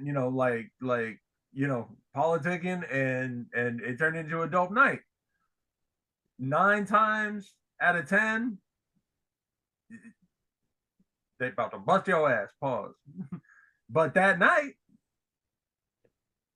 wrong place, but it was the right time. Absolutely. I feel that. There was a Chinese spot for the whole gang of time for like decades, and you walk in there and looking like this. They had that spot for a very specific reason. I'll say it like that. And but the food was fire. But half the time you couldn't order the food, and you never knew when that was gonna be. So you walk in there at the wrong time, and it's like, yo, get the fuck out. Oh shit. All right, gotcha. But every now and then you walk in there. Yo, y'all serving food today? Yup. About to be fire. Wrong place. Right time. Yeah. I feel it. I can dig it. Okay. Now this is the one that really fucked me up. Because at first when the person posed this question to me, and he was an older gentleman, he's probably 63, between 63 and 65. When he first posed the question to me, I chuckled because I was like, oh man, you dumb. But then I looked at him in his face and realized that he was like kind of serious. And so it kind of made me feel awkward at that point because I was like, I don't understand. Yeah, I don't understand what's going on.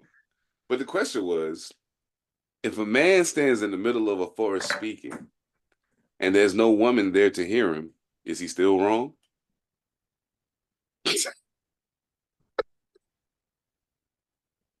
I was like, oh gee, are you safe? If you're not safe at home, blink once, dog. Like, what the fuck is going on over there? I don't know, man. First of all, let me ask you this: do y'all feel? Because there seems to be this consensus, or not a consensus, because a consensus implies that there's a big enough sample taken. I'll just say there's a lot of motherfuckers who feel like if you're a dude, no matter what you say in a situation, you can't be right. You know what I'm saying? If you are in a dispute, disagreement, conversation with a woman, you can't be right. First, let me ask: do either of you feel that way? Because if not, then the reason why I chuckled when I heard this makes perfect sense, and I'm not crazy. You're not crazy. That motherfucker need to go catch himself at the wrong place at the right time. He'll feel a whole lot better. I just walked in there and the panties dropped. It was the wrong time. Oh shit. Oh god. Okay. Nah. I mean, I still feel right is right, bro. This is what it's like. So I have a friend. He was the first person years ago that I heard make the sentiment towards what you were talking about with the other guy. He said, "Would you rather be right or happy?" I've heard that one. I mean, yeah, like it's a prevalent statement now. You know what I'm saying? But like when he was saying it, like it's probably like 20 years ago. You know, some motherfuckers wasn't really on that shit like that. But he was saying it, like, would you rather be right or happy? And still in my brain, I'm like, but right is still right. So if the woman you're with, or if your significant other, because I hate to make this just about men and women, Right. like well, the woman being right all the time, because some situations it's the man got to be right and the woman got to bow to that. You know what I'm saying? If your significant other can't just deal with what's right over their emotional need to be happy, it's something off to me. Absolutely. You know what I'm saying? Like what kind of communication do we have here? Oh, she always right. Now I ain't got no problems. You do. You do. Yeah. But that's just me. And you know what I'm saying? So that shit makes sense though. I mean, it makes perfect sense. You ain't getting no argument. Nah, not at all. Not at all. Yeah, I only chuckle. That's exactly why I chuckle, because I'm like, dog, what happened to you in your life that made you feel like if it's a woman involved in the conversation, you can't be right? Like, if you're right, you're right. Like, it ain't no two ways about it. Like, I mean, you can be right and you can be right and happy, because if you know you're right, okay, then you can just be like, all right. I ain't got to argue with you because I know I'm right. If I continue to argue with you, I'm giving validity to this baseless ass point that you're making. So therefore, go ahead, yo, it's cool. Right. The flip side to that, with the whole statement of would you rather be right or happy, if it now falls down into what is your significant other willing to do with you proving them wrong? Will they still make your meal with the same love that they was making it before? Will they still interact with you physically? Will they, you know what I'm saying? Will they still be fucking with you? And that's the part, that's where they talk about the happy part. It ain't about the argument. It's about what's going to happen later. Facts. You know what I'm saying? Like okay, what kind of house am I going to be living in? Because you're wrong. Am I going to be able to find any kind of peace in this motherfucker? Yeah. So just because you're wrong. Yeah. She ain't tossing it back like she used to.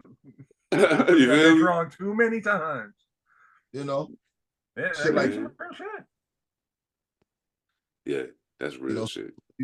Because that's funny. Because I see my father do it, and I know a lot of guys who do it, and even in my last situation, there was some things I'm like, you know what? I'm just not even gonna say shit.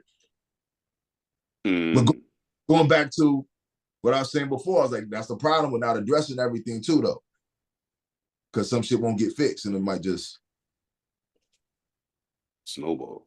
And then next thing you know, it's like you're getting hit with an avalanche. You didn't even know snow behind you. You know what I'm saying? Like, oh, see, you know what's crazy? The fact that you just said that only makes this. The last question is: are people born with a specific personality, or is their character the result of their circumstances? Both. I think it's a little bit of both. Yeah. Yeah, both. I think so. I think the circumstance just enhances, or either enhances or dulls certain parts of your personality. If you're a person who's very outgoing, but being outgoing has got you slapped in your house every time you do it, you become a far less outgoing person. You know what I'm saying? It's not that it's not still part of your personality, is you just had to turn it down because of your circumstances. You know what I'm saying? I got a friend like that. And he'll tell you that he's like that. Because when he gets out, holy shit, get this puppy back in the cage. Puppy don't know what to do. And he'll say, he's like, I'm like a puppy out the cage, man. I've been in the house. I'm like, what motherfucker, you grown as shit. Can't help it. Like, God damn, all right. All right. Yo, I gotta get rocking, bro. I gotta start driving. That thing, okay, no doubt. Yeah, y'all wrap up. I'll see you in about an hour. I'll talk to you soon, bro. Yes, sir. Be safe. Yeah, man. You Oh man, yeah, that's I thought that was odd. The funny thing is, I got asked that I got asked that question because they were talking about they had been watching something on YouTube about young killers, teenagers that was killers. Like this one kid, he killed like 4 people in his school. You know what I'm saying? Like on the same day. Like killed one person in the bathroom and then he was trying to hide out in the gym or something. Somebody came in the locker room and killed the motherfucker in there. And you know what I'm saying? Like, yeah, this motherfucker was wilding out. But it was like, yo, so they was like, so do you think he was born that way? Or, you know what I'm saying, as a result? Because like when they started going through his life story, there was certain aspects of things that happened to him that you can kind of see, like, man, if I had been witnessing this firsthand, I can almost imagine, like, I probably think like this kid gonna grow up and fuck shit up, like, you know what I'm saying? But um, you generally assume in most cases though that it's gonna transpire like once they're out of school, out of their parents' house, like once the shackles are off of them and they have to face the world by themselves. But this kid is like 15 years old, you know what I'm saying? You just killed 4 people in your school. You know what I mean? Your life is fucking ruined at this point. You know what I mean? And it's fucked up because I feel like what you experienced got a lot to do with why this even happened. And those people aren't going to be punished for it. You know what I'm saying? So, um, yeah, I definitely think it's both. Because I mean, you could have a predisposition to violence as well. That's very possible. Um, I've seen some super fucking aggressive kids. You know what I'm saying? And I was like, yo, the fuck is wrong with this little motherfucker? Like, why is he so "Ugh." And the parents was like, I don't know, man. Like, I ain't like that. His mama ain't like that. Like, he seems like he's always wound up, you know what I'm saying? And I'm like, okay, that's crazy. You know what I'm saying? But then after I observed it, oh, sorry, go ahead. Go ahead. After observing what? But yeah, after observing the kid for a while, I realized that like he's not like that all the time, but it is like certain things that trigger him. You know what I'm saying? Um, if he's around a lot of people, if he's it was something else. If he wants something and he can't like voice it or whatever the case may be, and he gets frustrated because he can't say what it is, it just drives him into a fit. Like anything that he can't competently do on his own, it drives him into a fucking fit of rage. And I'm like, yo, whoa, yeah, I might want to watch this motherfucker. Um, Oh, that too. But like again, I also feel like when parents tell you like we don't know where they get it from. Yeah, you do. Yeah, you do. It's a. I'm not saying that every way is like this, but you know what I'm saying. Like some parents just be so hands off with the approach. mm, And this is not me saying beat your kids. I'm not saying that by any means. But what I'm saying is like you got parents who will just let the child do whatever, and the discipline actions is stop. No, whatever. Here's an iPad. Get out my face. Like that's what I mean. Like it's no interaction with the kid. You know what I'm saying? Like just with the example you use, and I'm not saying like we don't have people out here with chemical imbalances where that could happen. You know what I'm saying? But still, we talking about reasoning. absolutely. You know what I'm saying? Like the child hasn't figured out how to say what they need to be able to say, so now they're getting upset. They just go from 0 to 1,000. I can't. You might want to sit down and work with this child and see what it's going to take to get him to a level where he or she can express himself. Mm-hmm. So even to this day, so like when you first approached me about doing this podcast, or when we first had the conversation, I mean, I told you I would never lead it, right? Yeah. Because I'm not, conversationally, that's just not who I am. I can sit in a room with you all day and not say a fucking word. And that's just who I am. I wasn't conditioned to be social like that. Learn to be social. So if I don't learn it, then I don't care to be. I feel that. Yeah. So it's like, it's situations, and the reason why I said I'm like that to this day is because there's certain situations where I could be in a room full of people. I'm fine sitting there not fucking with people or not speaking to anybody. I'm cool with it. And it bothers other people that I'm quiet. So now here they come fucking with me. Now I got an issue. And I'm the problem. Oh, because you wasn't saying shit. Will let you know that you're bothering me by fucking with me. And I will tell you, you know what I'm saying? Like, but now I'm the asshole. Oh. But so no part of this is you trying to figure out how to get me to open my box. Just leave the box alone. Now, again, all I'm saying is this. I have had to learn how to be social in different scenarios because it's just required of certain things. So I do it, you know what I'm saying? But again, it's something I had to learn. So with a kid, they can't express, I want that, and they just get angry. Yes, it's possible that there's somewhere in his brain development that hasn't gotten the way it needs to be, but a parent needs to step in there and figure out how to express these things. So even to your point, like, yeah, you need to watch them. Yeah, you need to watch them, but you need to work with them. Yeah, well, that's kind of what the watching is about too. Like, it's kind of if you start paying attention to what's happening, it may give you some idea of what needs to be done in order to keep this from occurring. Like, there's no reason you should go from 0 to 100 that fast just because you can't communicate. Like, let me show you a way you can do that, or like if I see you starting to get wound up, hey, do you want this? You know what I'm saying? And now let's figure out a way for you to tell me you want it. You know what I'm saying? But yeah, that's the fucked up part too, because a lot of times kids get blamed for acting out in ways that parents could have prevented. You know what I'm saying? Right. Like there's a large contingent of kids who get in fights in school as well. At least they used to. I can't really. Some of the shit I hear about kids fighting in school now sounds outrageous to me, and I'm like, dog, we have fights in school, but this sounds like some other shit. Like, what is going on? But anyway, just to keep it base, at a fight between two kids who show up to school, who have a disagreement in school, and now they're fighting.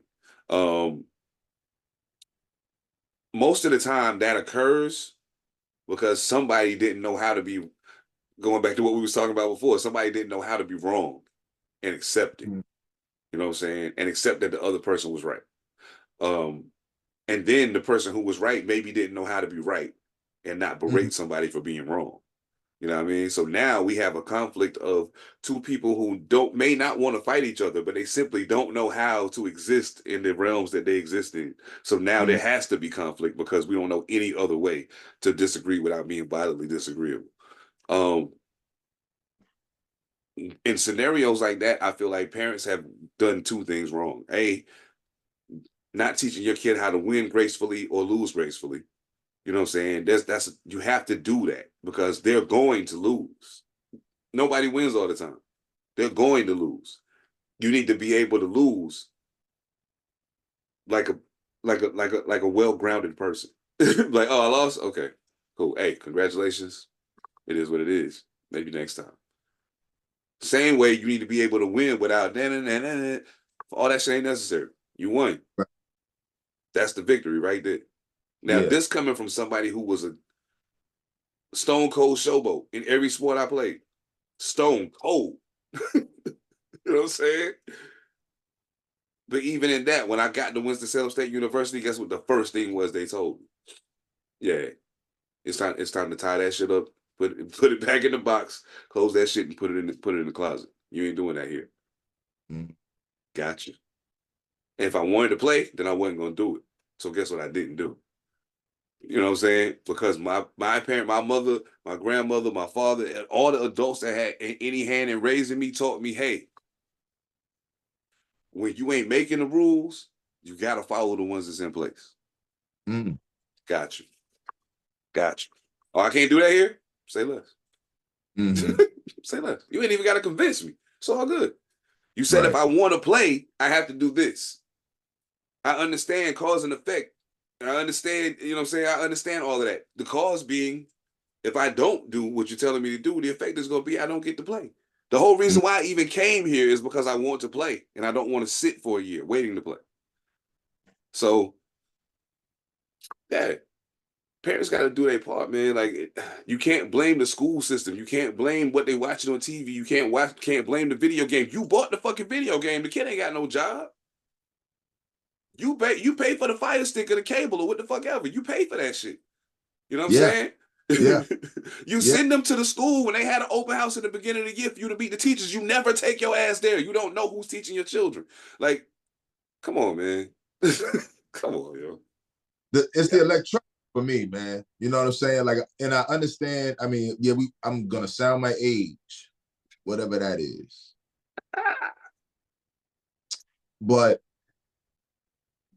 I really feel like parents are just not taking the electronics away. Oh no. Take that shit, man. 3 hours a day, 3 hours a day, you can't see this shit. Like, and I'm not saying that this is a good thing, but like the meme that went around talking about how we'll get on our bikes at 8 in the morning, 7, 8 in the morning, and not come back home till the fucking sun went down. Thanks. Our parents didn't know where the fuck we was at on those bikes. They did. We was everywhere. Everywhere.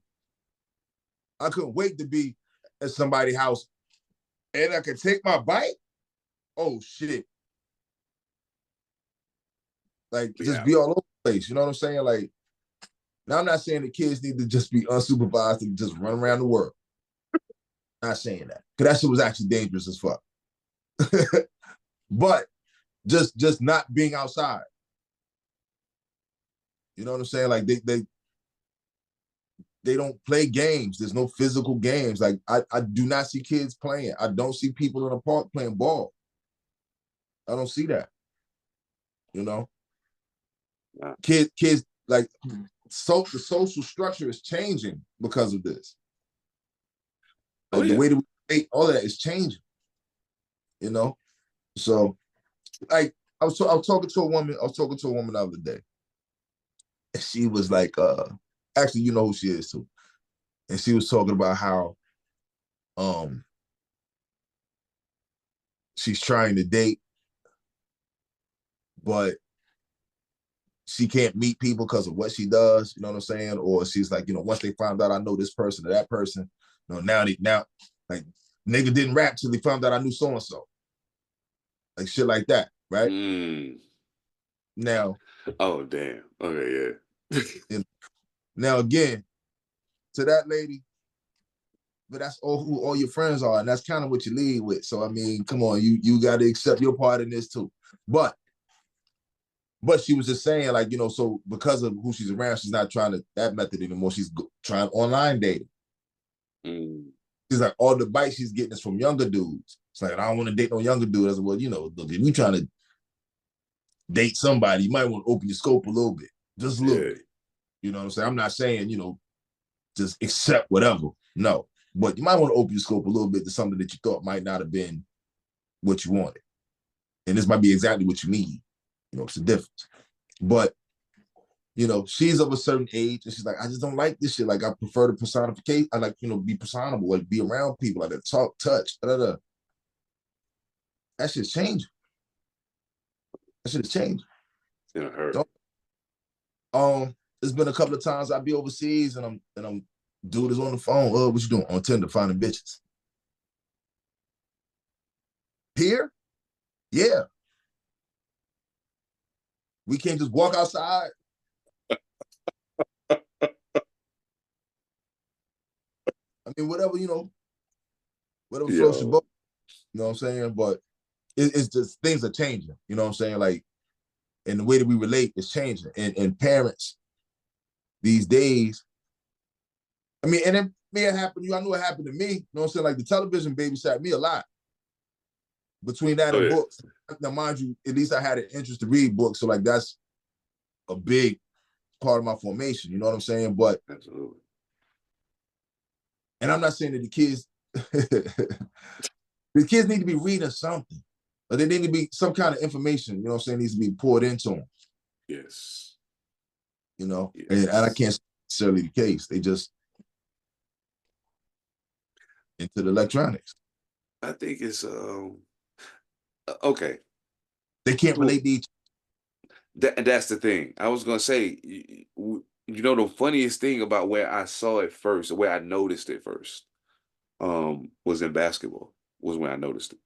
And the reason why I noticed it is I started realizing, nah, I don't be seeing people out in the courts like I used to. Mm-mm. You know what I'm saying? You get lucky, you might see some motherfuckers out there playing 3-on-3 because 6 motherfuckers decided to come play. But it ain't nobody waiting for next. It ain't nobody Right. trying to add on to make it 4-on-4 or 5-on-5. It's just y'all 6 motherfuckers. You know what I'm saying?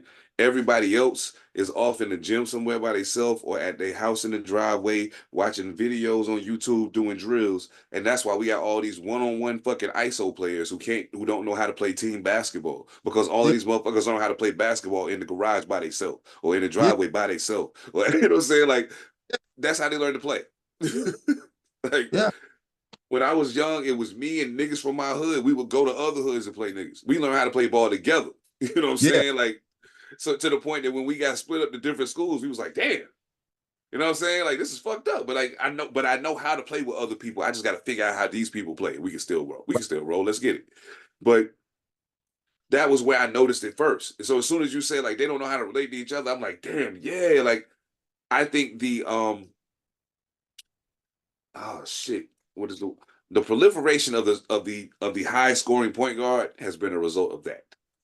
Because in the point when they was getting taught in groups and had coaching, point guards were taught to pass the ball. Mm-hmm. You have one role. Yeah. Your role And is run the offense, pass the rock. mm-hmm. If ain't no other option, then shoot it. You know what I'm saying? But not anymore. Like, everybody is Allen Iverson now. Give me the rock, get out the way. You know what I'm saying? Yeah, it's crazy, yo. It's crazy. And I think I think we see it manifest in so many weird ways. And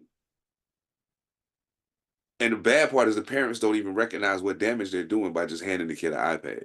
Because in their mind, oh, this other thing that I'm doing is so important. I just need you to stop talking to me for a minute and leave me alone so I can do this. Mm-hmm. Not realizing, nah, the thing that you're trying to give the distraction and push away from you is really the most important thing you got to do right now. Mm-hmm. I understand that other thing is important. I get it. I do understand that. But there's nothing that you're ever going to do that's going to be more important than the thing that you're trying to push away from you. Right. You know what I'm saying? And I'm not saying, don't let them have it. I'm saying it needs to be a time of day where they can't use it. Yes. Absolutely. And they have to do other things. Clean your fucking room. Woo! Learn how to cook. Go cut the grass if you got it. You know what I'm saying? Like, you gonna go outside and do some shit. You gonna put this down. There's no reason for you and your brother or your sister to be sitting in the same room all day, just like this. Ain't even talking to each other. Not talking to each other. So by the time you do talk to each other, it's gonna be a confrontation. Or y'all ain't got shit to talk about, but the bullshit y'all watch on these fucking screens. Well, not even that. It's just, you know what I'm saying? Like, you don't even know how to share. That part. You know what I'm saying? You don't even know how to share because, you have your own. You're to yourself. So anytime, there's only one container of orange juice in there. Y'all can't even talk about sharing it. I got to it first. This is mine. Oh, you can't, it just turns into bullshit. It's just, just no communication. They don't know how to work with each other. The devices keep everybody separate, not at the same time, because I was with my homeboy Jazzo the other day. And Jazzo was talking about how we went, I think I told you about this when we went to get something to eat. My man had the vocal surgery. Oh, yeah, no doubt. And he brought his son with him, you know what I'm saying? Bright kid, 5 years old. He's a man at 2 years old. He had my phone. He knew what to do with it. I'm like, that's amazing that at 2 years old, you can get this kid a device, not tell him what to do, and they figure this shit the fuck out, right? That's amazing. That's an aptitude that he has. I hope you're feeding into that. You know what I mean? But every kid ain't like that. Oh, no. Every kid ain't like that. So like they're now this is their generation. So of course, smartphones and iPads and ThinkPads and shit like that it's gonna resonate with them because they don't know the world without the internet. Right. You know what I'm saying? So the world now is turning to coding. These kids need to know this shit. They do need to know it. You know, but so far as relating to everybody, that shit is in the way. You know?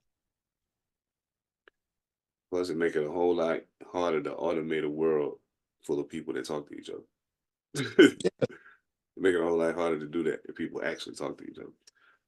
Because then if you actually talk to each other, you start to recognize where there's going to be a change in the way your life is affected by how this is happening. Like, and that go off to a whole nother thing. But I know I gotta get ready to do some shit too. But like I think it go back to what you were saying earlier. I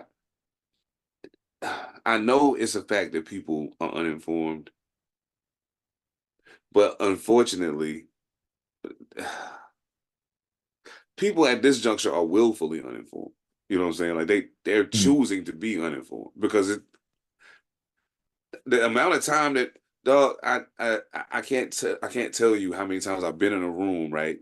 And I'm low key off in the corner of this room, probably dressed in all black because that's just how I do. And I'm off in the corner of this room minding my business, and I'm looking around.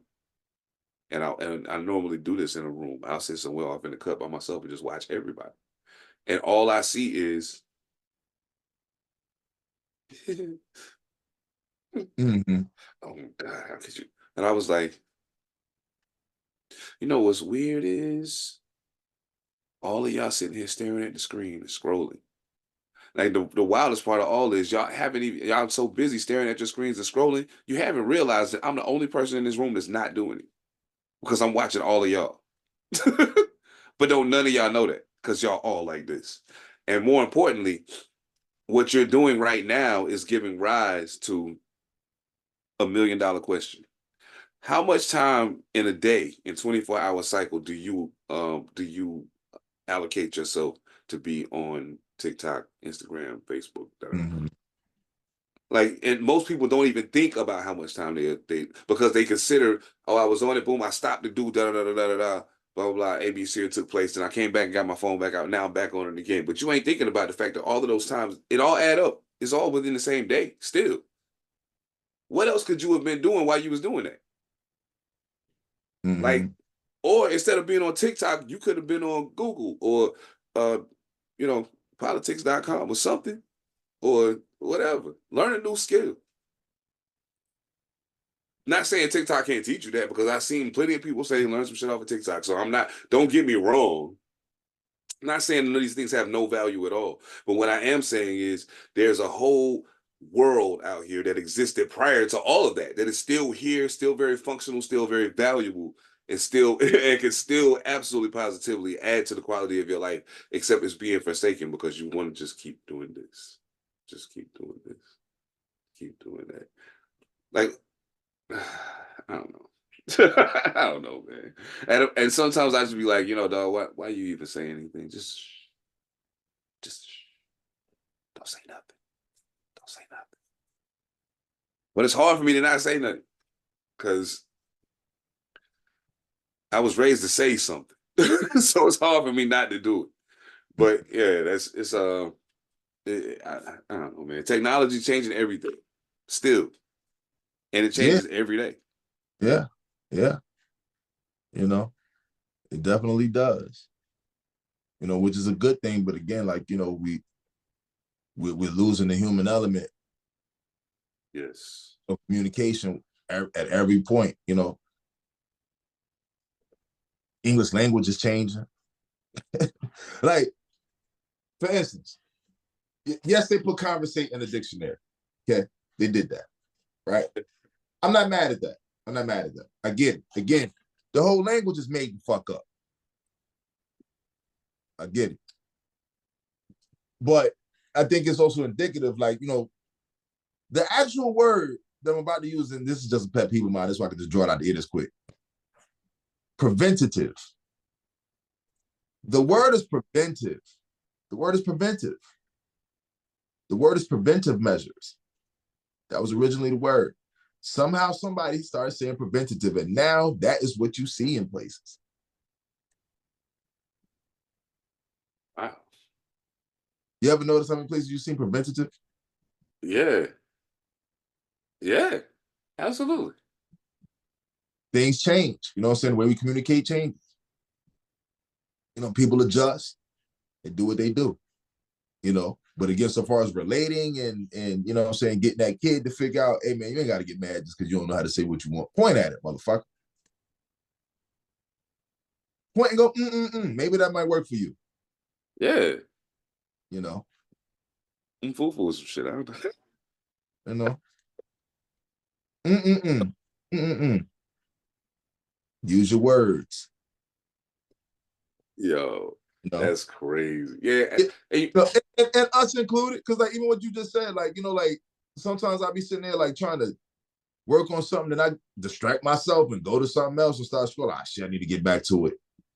You know, like it happens, you know, but we're cognizant of it because we know of a world before this shit existed. Thanks. Young people, I hope y'all don't think we be hating on y'all. Like, if you did your research, you would know that a lot of shit that we be saying is absolute fact, and it's not a jab. You know what I'm saying? Yeah. It's just something about turning the page on a book and actually reading it that's just different. And that's nothing against ebooks, audiobooks, none of that. I listen to audiobooks all the time now because I just be on the go and I can't have a book in my face.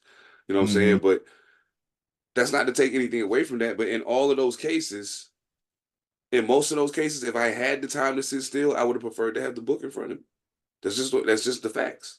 I was just saying earlier on the pod, actually writing the words down is making these bars come out. It's something about reconnecting with that brings new energy. You know what I'm saying? Even though it's a old thing, it brings new energy. You know what I mean? That I can't get from the screen, that I can't get from some digital source. Because everything got limitations, yo. Everything got limitations. And the only thing that's going to happen is they're going to continue to fine tune it and decrease the limitations. But ask yourself on a real level, if they remove enough of the limitations, what happens next? What happens next? What happens when you don't need a bus driver no more? Because the bus can drive itself. You don't need a bus driver. For what? It brakes, accelerates, turns the turn signals on, makes all the wide turns and all that shit perfectly. I got to push back on that one. I was in an Uber yesterday, Tesla. And this motherfucker couldn't drive that car for shit. I would much rather the car be driving in that situation. Oh my God, this motherfucker couldn't drive. Oh, goodness. You talking about the driver himself or the car? I said the driver couldn't drive. I said I would much rather have the car drive. Okay. Yeah. And I know that they started doing the shit that they're doing because of people that can't drive, to give them some assistance. You know, that's why they got that shit to keep you from going out the lines and all the other shit to let you know somebody beside you in case you can't see them in the blind spot and all that. Okay, cool. All of that's dope. But I'm talking about a responsible, skilled driver of a bus who's been driving for 20 years. Ain't no... Do the thing. You was distracted. I'm like, oh, okay, you fucked it all up. Nah, it's I think that person gets robbed in this scenario. You've been driving a bus 15 years, ain't never had no issues, blah, blah, blah. But now, simply because they're trying to automate this shit and cut costs of having to pay people, you out of here. You know what I'm saying? And the thing that people don't take into consideration when they're like, oh, technology's great. Yeah, it's great until it advances you the fuck out of your position. But advancing you out of your position wouldn't be so bad if they wasn't doing the same thing everywhere else. And now the options for where to go after that become slimmer and slimmer and slimmer every time. So, yeah, that's, you know, you could protest it. You could protest it, I suppose. If you're going to protest it, though, I need y'all to do it in a very particular way. Need y'all to do it in a very particular way. This is one time I would say be like the French. Yo, listen, this shit is hilarious. I had to laugh. So the people in France, the people in Paris are threatening to poop in the river. What is that? How do you even say this shit? River Sand? I think so. Okay. They threatened to poop in the river today because the mayor and Hidalgo was supposed to swim in the river to show that it was clean enough for the Olympic athletes but ahead of the Olympics coming. But then she canceled that and rescheduled it for another time. And the people were like, well, they're already doing the test. They already saying it's fucked up. And I don't know why you trying to play games. Y'all get ready to get all these people sick and they about to fuck this shit up. And so they're like, you know. Is that okay? If you want, or what did it? Oh wait, where's it? Okay, they have a slogan. The people have a slogan that says they have plunged us into shit. It's their turn to plunge into our shit. This is so much better than picket signs. I mean, I'm not advocating for just shitting in public. Like that's kind of some weird shit to be doing. But like, I'm just saying, like they making.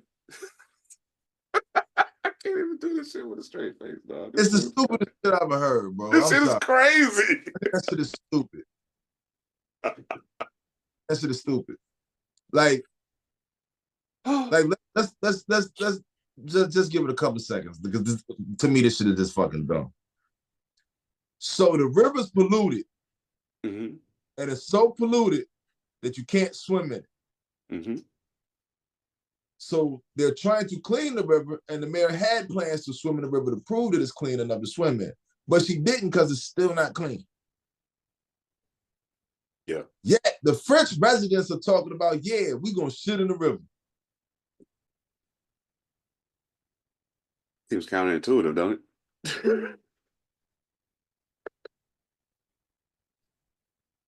We gonna shit in the river. When you want them to clean that motherfucker? Like that's if that's what the whole argument about, like I don't understand. Like that. And did you and at the bottom of the article they said a big problem with the river is fecal matter. Fecal matter, yeah. They're like they're already been shitting in the river. Bro. I tried my best to keep a straight face. I swear I did, but that shit is hilarious. My man was talking about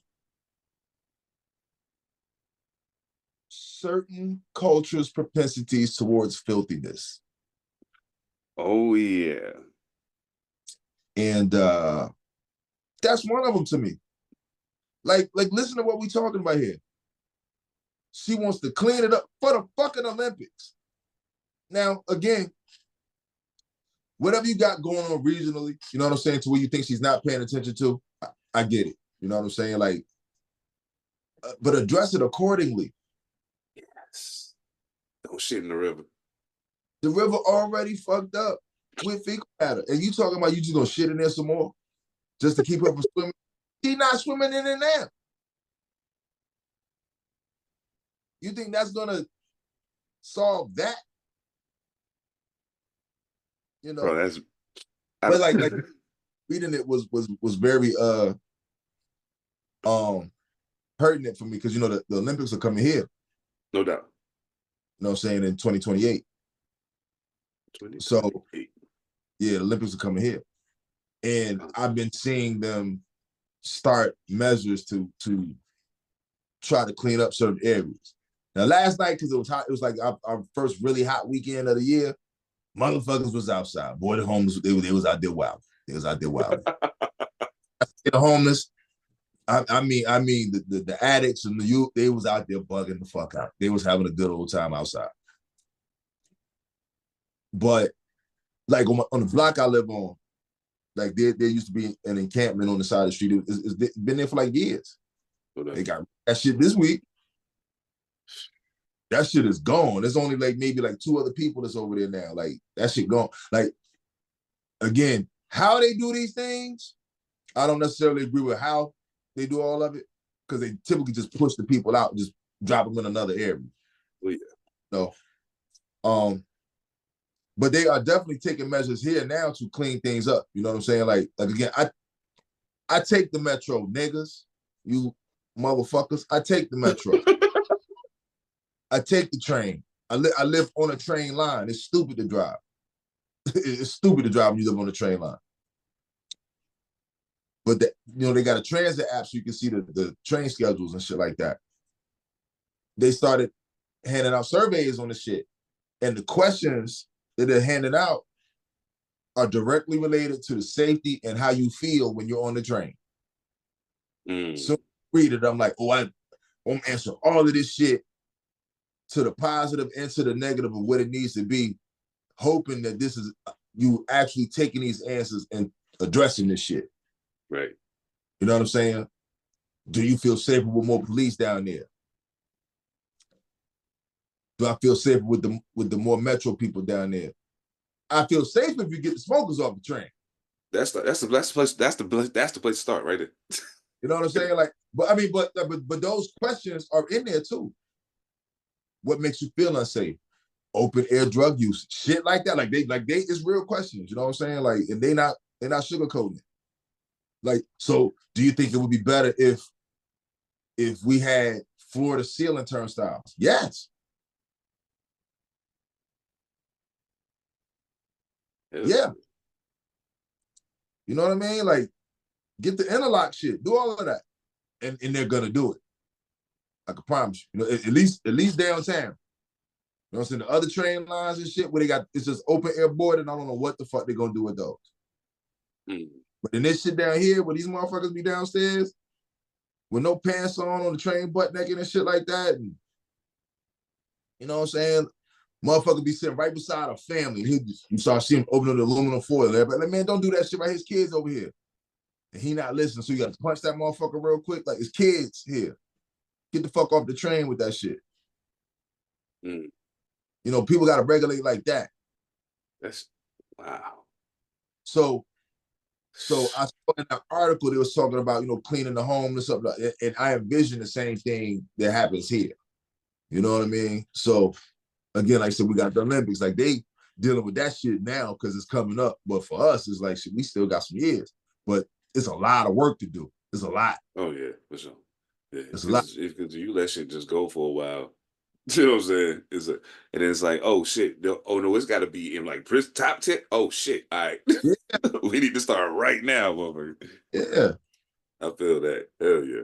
Shit, you know, man, I gotta get my ass back down there sometime soon. It's just been this job switch and all that shit has just been kind of crazy, timing and all of that. You know what I'm saying? And plus, I don't know when I'm gonna have to make that Carolina move. I'm hoping I don't gotta do it too soon, but I'm gonna have to make it most definitely. For those of y'all who, for those of y'all who do so, she's a heavy in the church, so I know she would not have a problem with me saying this. Those of y'all who are prayers of positive vibes, all that good stuff for my mother. She was in a pretty bad car accident, so you know, yeah, just hoping everything work out. But yeah, we're gonna keep it moving, man. Y'all know what it is. Pantha Politix Podcast. We're doing it big, y'all. Hey, thank y'all so much for participating in the growth. I hope you're telling your friends. It might be some you might see a little more activity on the social media here in the next week or two coming. It's gonna kick up a little bit. Got some things coming. Salute the ethemadassassin, Monster Elicit, of course, Mojo Barnes. Be good to have you back next week, my G. Salute the Evan Almighty and Phantom over at All Purpose. Salute the Pretty Kings, Echo Limitless. Make sure that you rate, subscribe, comment, share, and all that good stuff. Yo, we everywhere, yo. Rumble, YouTube, wherever you stream podcasts at. This the flagship, man. We still growing. The network going strong. We gonna keep it coming. On behalf of the squad, I am Seven Da Pantha. We'll catch y'all next time, yo. 1.